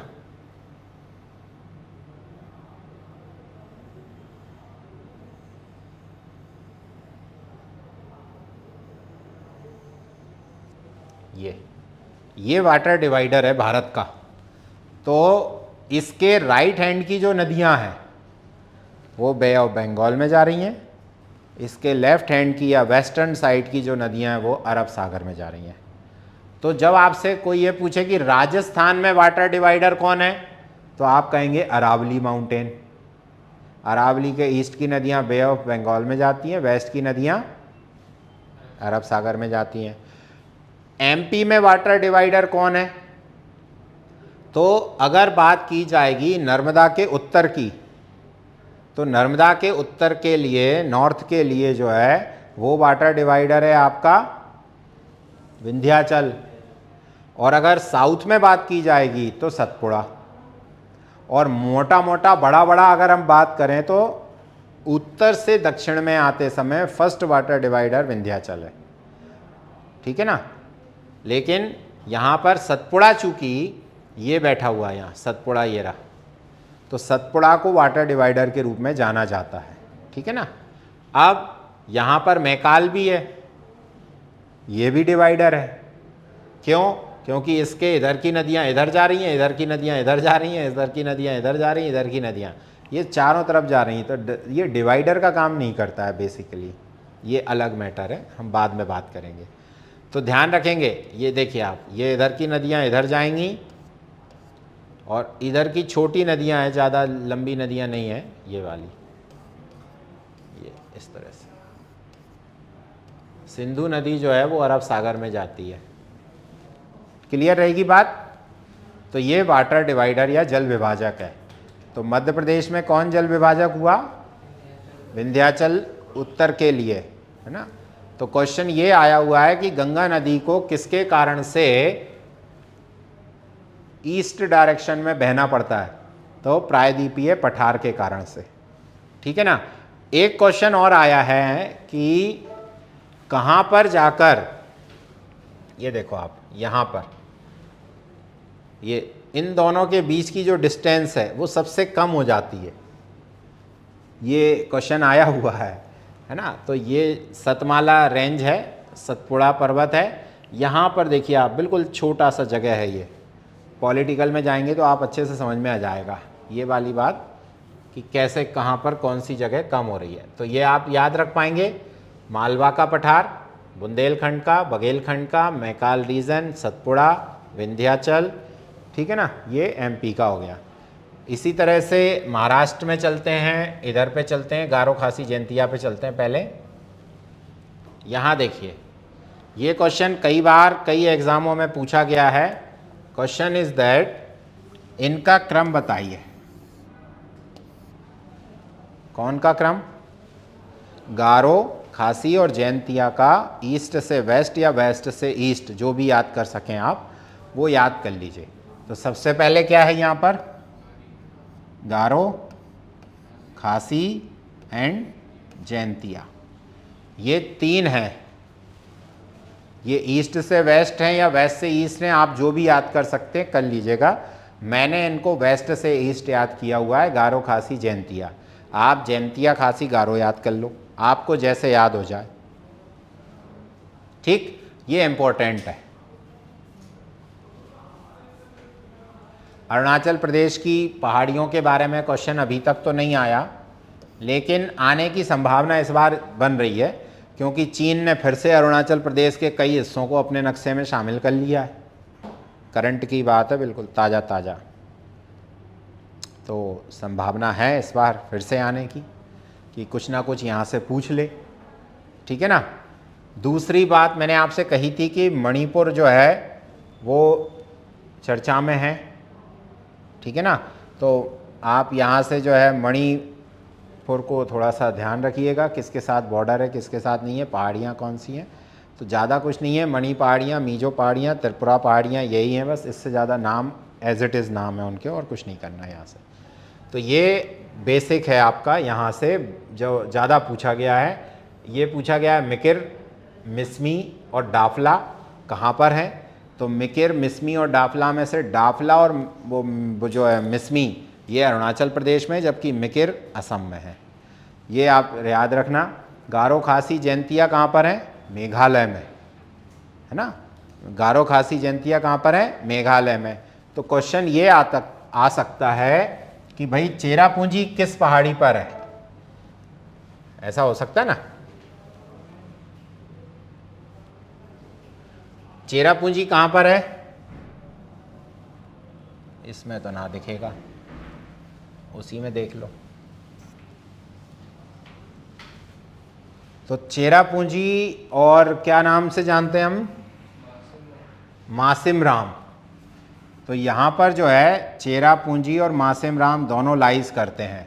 तो गारो पहाड़ियों से इनका कोई संबंध नहीं है, खासी और जैंतिया के पास में है। आप देखना नक्शे में आपको दिख जाएंगे। बेटा ऐसे आँख काहे फोड़ रहे हो, वही पर्टिकुलर निकाल लो नॉर्थ ईस्ट का, जूम थोड़ी होता है उसमें, चाहे जितनी आंखें फोड़ लो,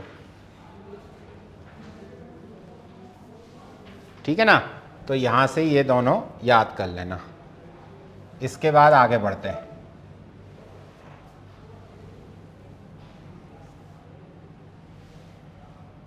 मैं छोटा नागपुर पठार को अभी बता चुका आपको, इसलिए मैं आगे बढ़ रहा हूँ।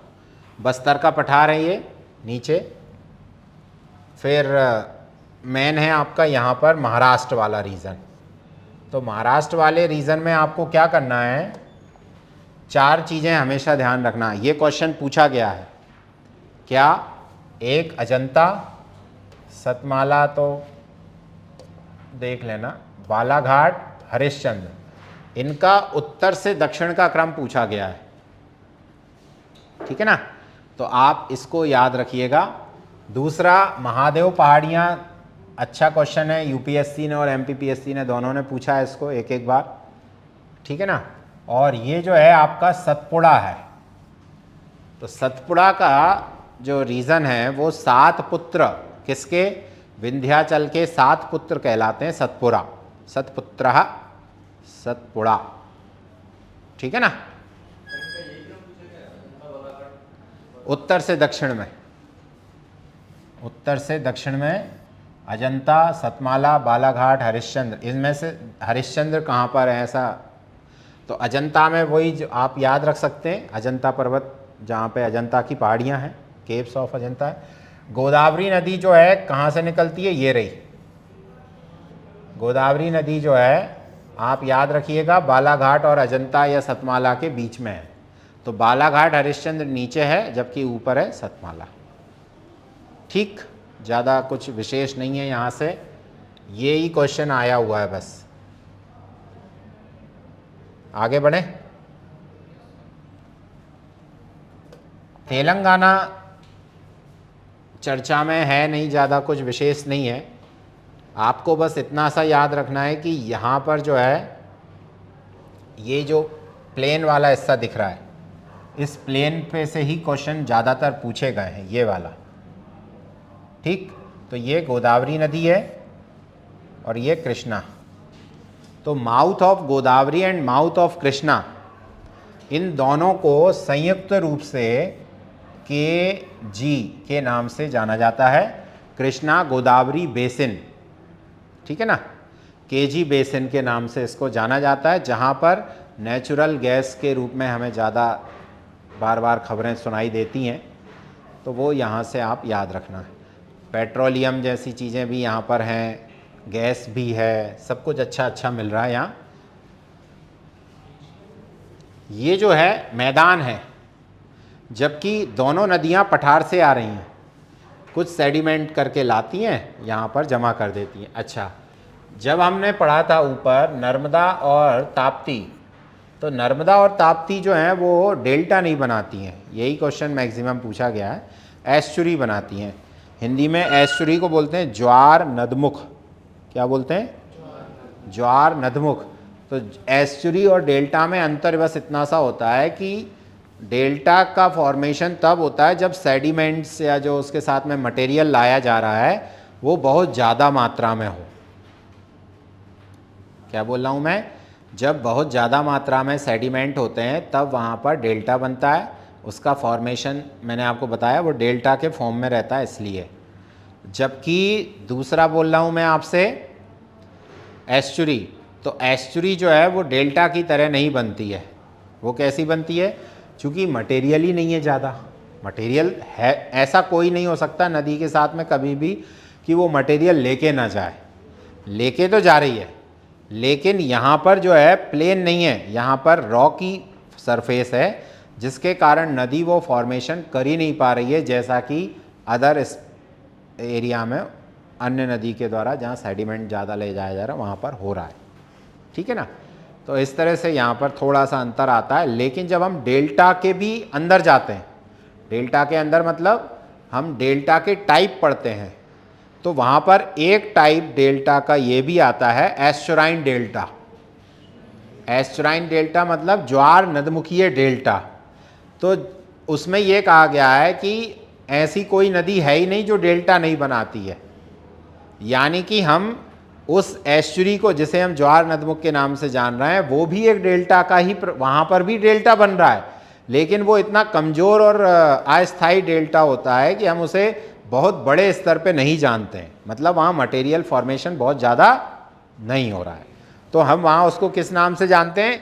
एस्चुराइन डेल्टा के नाम से। खैर अंदर जाना नहीं है हमें।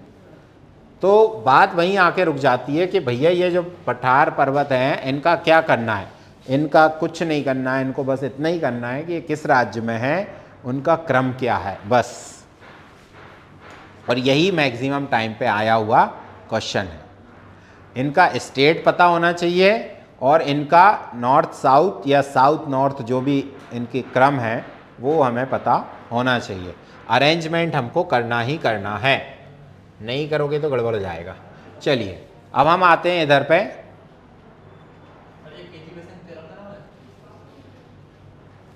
केजी बेसिन तेलंगाना में कैसे संभव है भाई? आप पहली क्लास में थे फिर भी ये गड़बड़ कर रहे हो। दूसरी में थे, पहली में नहीं थे। आप देखो वो नक्शा दिख रहा है, नक्शे में तेलंगाना कहाँ पर है देखो आप।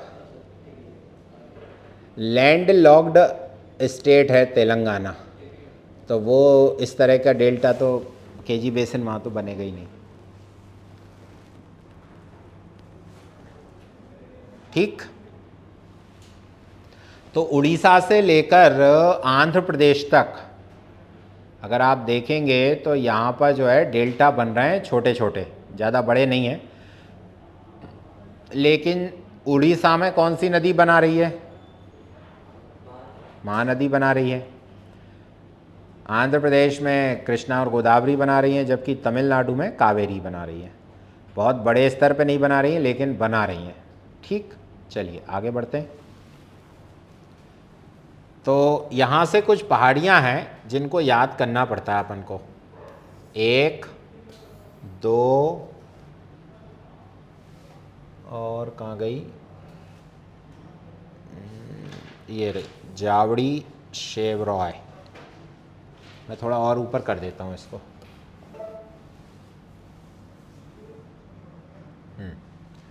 ये यहाँ से नल्लामाला, पालकोंडा, जावड़ी, शेवरॉय, अन्नामलाई,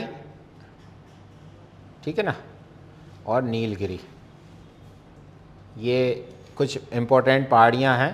कार्डमम या अगस्त वो इलायची।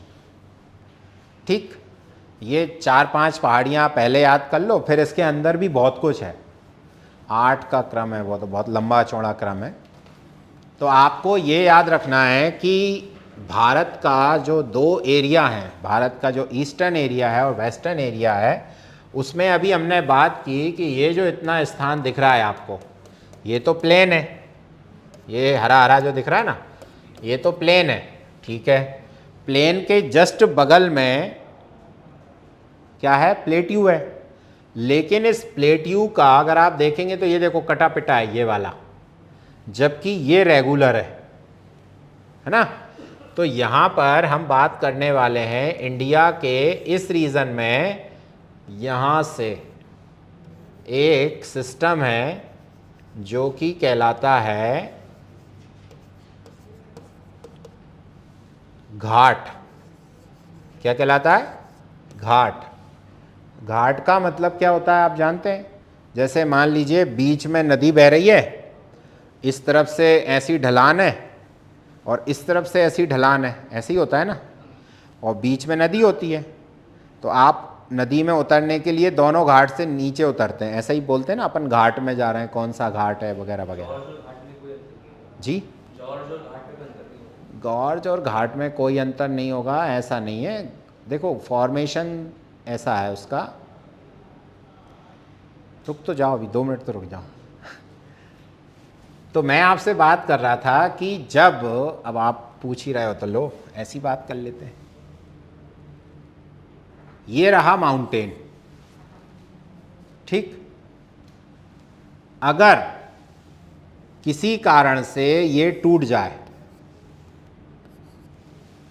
अलग हो जाए, तो इसका एक साइड ये रहा और एक साइड ये रहा, ऐसे ही मिलेगा ना हमें, हाँ या ना तो बोलो। तो भैया ये जो सिस्टम है ये स्टेबल नहीं है। अगर टूटा है तो जिसने तोड़ा है वो आज भी काम करेगा ना, कुछ तो कर रहा होगा। तोड़ा है तो फिर अलग भी तो करेगा। तो ये जो है ना ये दूर जा रहे हैं, जबकि गॉर्ज की कंडीशन जो है वो ये रही, ये रहा पर्वत, ये रही नदी, ये नदी बहती जा रही है और काटती जा रही है, जबकि पर्वत वाला हिस्सा मतलब ये वाली जो रॉक है वो ऊपर उठती जा रही है, वो काटती जा रही है, वो ऊपर उठती जा रही है, वो ऊपर उठती जा रही है, वो काटती जा रही है। ये जो बना ये गॉर्ज बना, ठीक है। यहां पर फ्रिक्शन फोर्स काम कर रहा है। नर्मदा नदी का जो बना हुआ है उसे हम क्या बोलेंगे, जॉर्ज बोलेंगे कि वैली, वैली तो वो लंबी है। काट की वजह से। अरे यार तुम फिर गड़बड़ कर दोगे, ऐसे तो क्रॉस में जा रहा है तुम्हारा। रुक जाओ, पहले इन दोनों को क्लियर करते हैं, पहले इन दोनों को क्लियर करते हैं। तो हम जब अफ्रीका से अलग हुए थे, कौन, हम गोंडवाना के थे ना हम, तो इधर लॉरेशिया में आके चिपक गए। अगर गौर से देखें तो हमारा जो आधा हिस्सा था इस साइड वाला वो वहीं रह गया। कहाँ पर, अफ्रीका में, मेडागास्कर में, जबकि आधा लेके हम आ गए, ठीक। तो ये माउंटेन तो है नहीं, माउंटेन तो ये था। अब ये जो बचा हुआ है टुकड़ा ये घाट है। घाट मतलब एक तरफ से इसमें स्लोप है और एक तरफ से ये सीधा है। तो ये यहाँ पर जो आप साइड देख रहे हैं ये जो हिस्सा है यही वाला हिस्सा है। ये चूंकि ये इंडिया के वेस्टर्न पार्ट में है इसीलिए इसको हम बोलते हैं वेस्टर्न घाट, पश्चिमी घाट, ठीक। और ऐसे ही वहाँ पर भी है। बोले सर आप एक बात बताओ, हमें ये तो समझ में आ गया अफ्रीका से हम अलग हुए तो हमारे पास ये वाला हिस्सा आधू बच गया, उधर से हमसे कौन अलग हो गया। तो गौर करने वाली बात है ऑस्ट्रेलिया हमसे पहले ही अलग हो गया था। वो हिस्सा, बोले सर फेंक तो नहीं रहे हो ना, नहीं फेंक नहीं रहा हूं मैं, ये थ्योरी है। तो यहां से जो हिस्सा अलग हुआ है वो वाला हिस्सा आधा और कहीं चला गया और आधा यहीं बच गया। मतलब अब ये जो हिस्सा है यहां पर ये कुछ ऐसा वाला बच गया। तो फिर से इसका खड़ा ढाल कहां पर आएगा, समुद्र के किनारे। तो ये वाला हिस्सा यहां पर ये भी ऐसा आ गया। तो ये कहां पर है, इंडिया के ईस्ट में, तो ईस्टर्न घाट हो गया ये, पूर्वी घाट, हाँ या ना, ये हो गया पूर्वी घाट। क्लियर है। चलो, प्री के लिए इतने डीप की जरूरत है नहीं वैसे, पर ठीक है आया है क्वेश्चन तो बात कर रहे हैं। ये फॉर्मेशन समझ में आ गया गॉर्ज का। एक नदी बह रही है अपनी जगह पर और किसी कारण से यहाँ की भूमि ऊपर उठना चालू हुई, लेकिन नदी का फ्लो इतना है कि वो उसको मतलब चट्टान जो नीचे से यहाँ से रॉक आ रही है वो कमज़ोर है, तो वो उसको काट रही है, कटिंग कर रही है उसकी। तो अगल बगल की चट्टान तो ऊपर उठ रही है क्योंकि उसको तो कोई काट नहीं रहा, वो नीचे से नहीं उठ पा रही है, तो वो गॉर्ज बन गया। अगर यही गॉर्ज ज़्यादा चौड़ा हो तो ये कैनियन हो जाएगा। क्या हो जाएगा, कैनियन हो जाएगा। बट ये कब की कंडीशन है, जब ये मात्र थोड़े से स्थान के लिए हो तब, यानी कि हम किसी के परपेंडिकुलर जा रहे हो तब बात हो रही है गैर गॉर्ज की और कैनियन की। बट अगर ये मान के चलते हैं ये वाला हिस्सा यहाँ पर फॉर्मेट हुआ ये पूरा, और ये हिस्सा यहाँ पर फॉर्मेट हुआ, ऐसा एक ही हिस्सा था और इसके बीच से जगह निकल गई या किसी कारण से ये दोनों अलग हो गए और इसके बीच में से फ्लो ऑफ रिवर या स्ट्रीम कोई भी बह के निकल गई आगे, तो उसको हम वैली की संज्ञा देते हैं, बशर्ते ये नदी के द्वारा काटा गया हो, नदी के द्वारा फ्रिक्शन फोर्स के द्वारा इसको बनाया गया हो और इसका शेप ऐसा आ रहा हो, दैट इज कॉल्ड वैली। और वैली की जो लेंथ है वो बहुत ज्यादा होती है रादर देन, ये परपेंडिकुलर है, ये पैरेलल है। ठीक है, आई कि नहीं आई? और घाट क्या है? घाट इस तरह का फॉर्मेशन, तो ये अकॉर्डिंग टू फॉर्मेशन चेंज होता है इनका नाम। ये मैंने नहीं बोला, ऐसा मतलब ज्योग्राफी में ही है सब कुछ, है ना। वो बहुत कुछ है ज्योग्राफी में, हम इसके अंदर नहीं जाते हैं क्योंकि अभी हमारे वो हटा दी गई है सिलेबस से, तो हमें केवल इंडियन पढ़ना है। क्वेश्चन आ रहा है, डील करो, ख़त्म। अभी समझ में आया कि नहीं? अभी भी अगर डाउट है तो अलग से चलिए, तो आगे बढ़े। तो जब बात की जाएगी कि भारत में लास्ट में कौन सी पहाड़ियां हैं, तो आप मोटा मोटा कह सकते हैं कार्डमम या इलायची पहाड़ियां हैं, और उनका जो हाईएस्ट पीक है वो है अगस्त्य मलाई। क्या नाम है? अगस्त्य मलाई, highest peak of cardamom. But the southern most peak of India is Mahendragiri. Mahendragiri ये किताबों में नहीं है। बोले आप कहाँ से ले आए?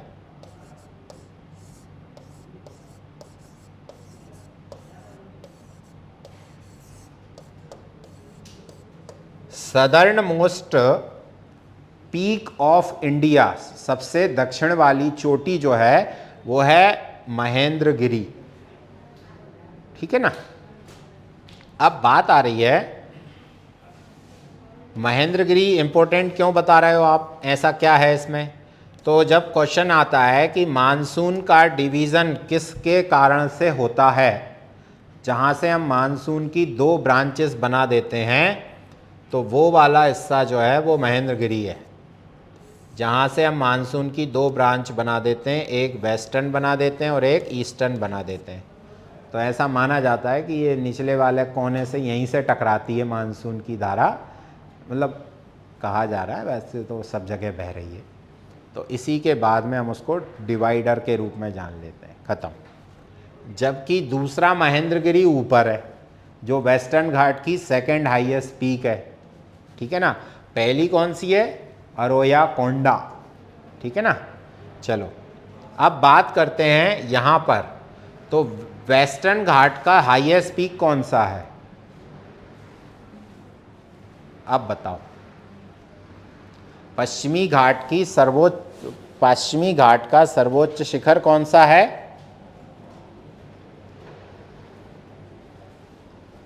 तुम छोटे ही नक्शे में क्यों देख रहे हो भैया? जब से बड़े नक्शे में दिक्कत हो रही है क्या? बंगाल की खाड़ी तो कब का गया, तुम अभी तक बंगाल की खाड़ी में ही डूब रहे हो। कितनी नदियां घुमा दी मैंने, कितने पठार घुमा दिए, तुम बंगाल की खाड़ी में ही घूम रहे हो।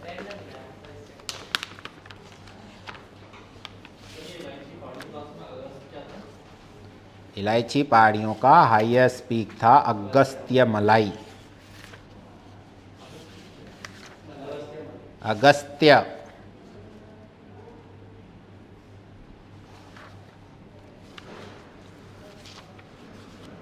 चलो जरा लिख लो, अब मैं बैठ जाता हूँ, बहुत देर हो गई अब।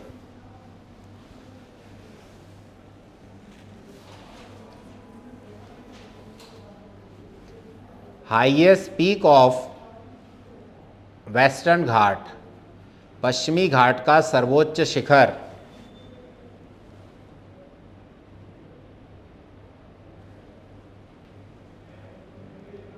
अनाईमुडी, अनाईमुडी, मुडी माथा, मुड़ी मतलब सिर, माथा, इसको ऐसे याद रख लो, मुंडी, मुंडी है नहीं वो। अनाईमुडी 2695 मीटर हाइट है इसकी।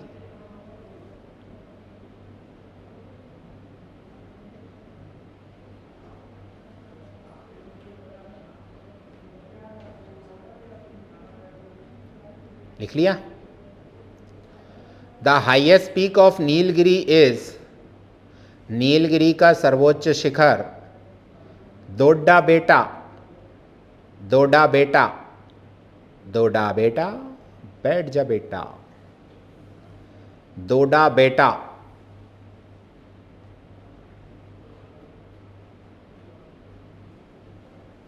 To 636 metre, 2636 metre.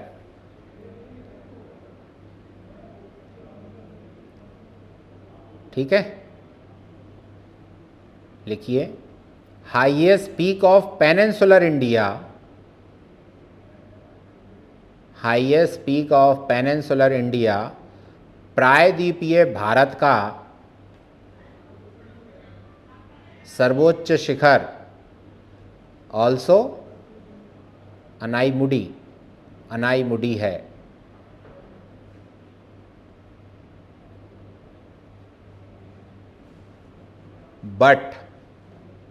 बट नहीं, अच्छा नहीं लगेगा।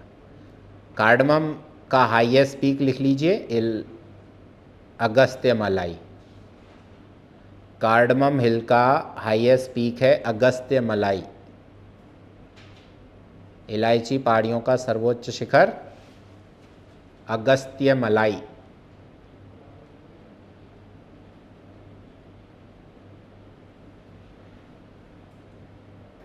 The joining point of western and eastern Ghat is Nilgiri. पश्चिमी और पूर्वी घाट का मिलन नीलगिरी पर।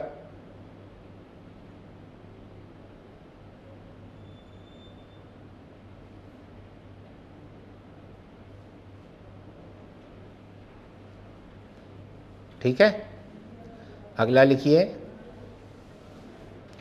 Sahyadri, Sahyadri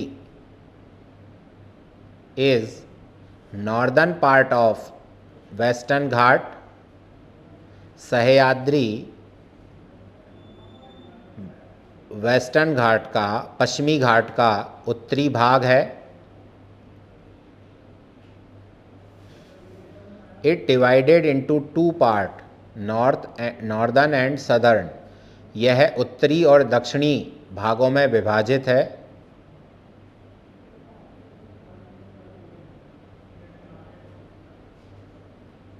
the highest peak of northern part is Kalsubai. Highest peak of northern part is Kalsubai. उत्तरी भाग की सर्वोच्च शिखर कलसूबाई है। While Kudremukh is highest peak of southern part. जबकि कुद्रेमुख दक्षिणी भाग का सर्वोच्च शिखर है। कलसूबाई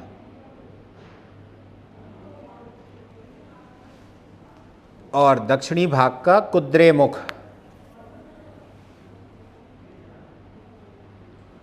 क्लियर है? एक बार पढ़ लीजिए, कहीं दिक्कत हो तो बताइए।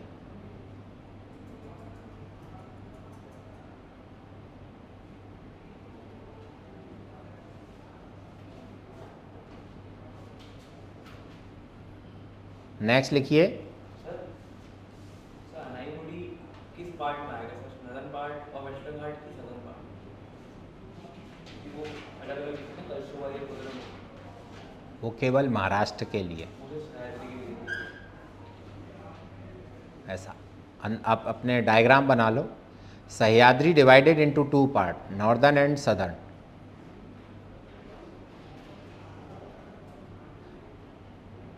दरअसल महाराष्ट्र में वेस्टर्न घाट को सह्याद्री के नाम से जाना जाता है, ठीक है ना, ऐसे याद रखना। और सह्याद्री ही वो रीज़न है जहाँ पर शिवाजी ने गौरिल्ला वार किया था, ज़्यादातर यहीं पर जीतते थे वो, और इसीलिए उस मूवी में वो दिखाने का उद्देश्य यही था कि वो इस क्षेत्र में ऐसा होता था, गौरिल्ला वार, छुपकर कहीं से भी आ जाओ, कहीं से भी चले जाओ, वो हिस्सा। तो नेक्स्ट लिखिए, वेस्टर्न के बाद में ईस्टर्न घाट, पूर्वी घाट। पूर्वी घाट में लिखिए, हाईएस्ट पीक इज विशाखापट्टनम और अरोयाकोंडा। सर्वोच्च शिखर विशाखापट्टनम या अरोयाकोंडा।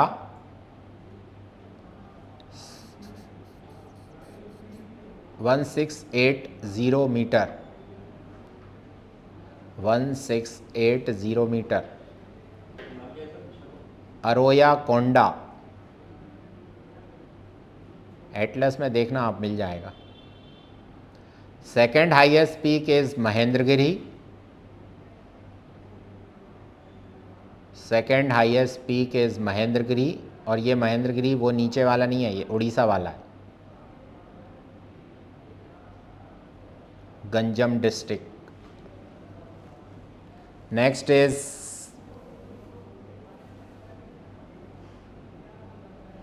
मैंने आपको पहाड़ियों पर टिक लगवाए थे, जावड़ी, शेवरॉय वगैरह, नल्ला मलाई, अन्ना मलाई, ये सब इसी के अंतर्गत आते हैं, तो कुछ बड़ा इसमें वो नहीं है। मेन ज़्यादातर जो क्वेश्चन आया वो आया दोनों घाटों का मिलन कहाँ होता है, तो नीलगिरी पे होता है। नीलगिरी की हाईएस्ट पीक पूछी गई है या वेस्टर्न घाट की हाईएस्ट पीक पूछी गई है, बस ये ज़्यादातर रिपीट हुए हैं क्वेश्चन, ठीक है ना। अगला लिखिए,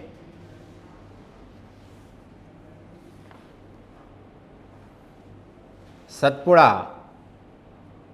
सतपुड़ा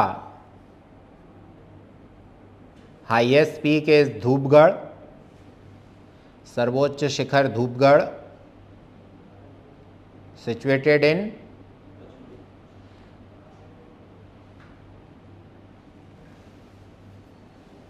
पचमढ़ी, होशंगाबाद, है ना। 1350 metre, 1350 metre. And second highest peak is Amarkantak, Amarkantak।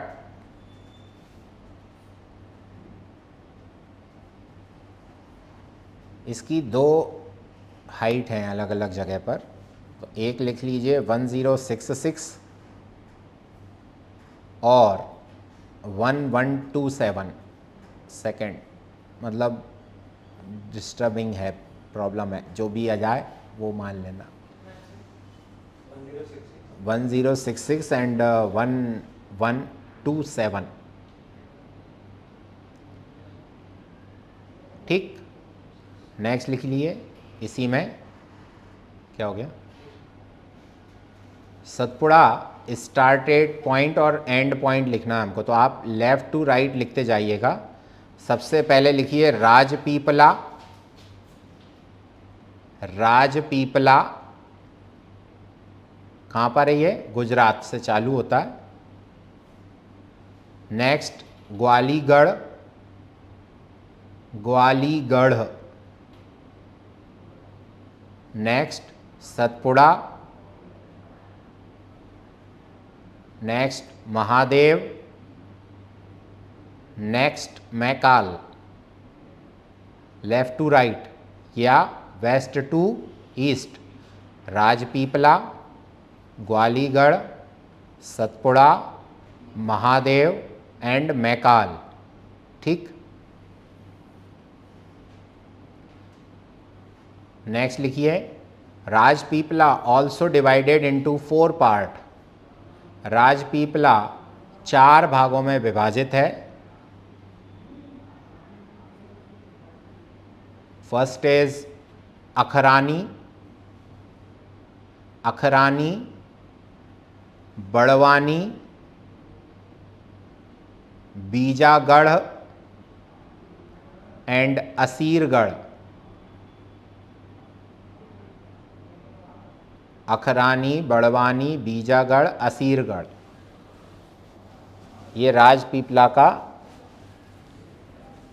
गई।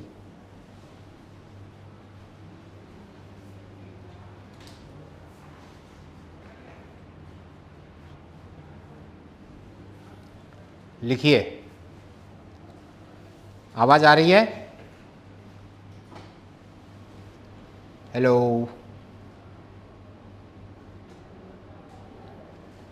आवाज आ रही है कि नहीं?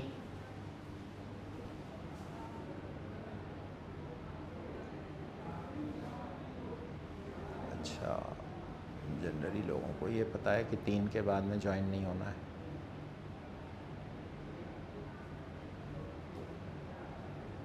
चलो छोड़ते हैं, ज्वाइन नहीं हो रहे हैं लोग।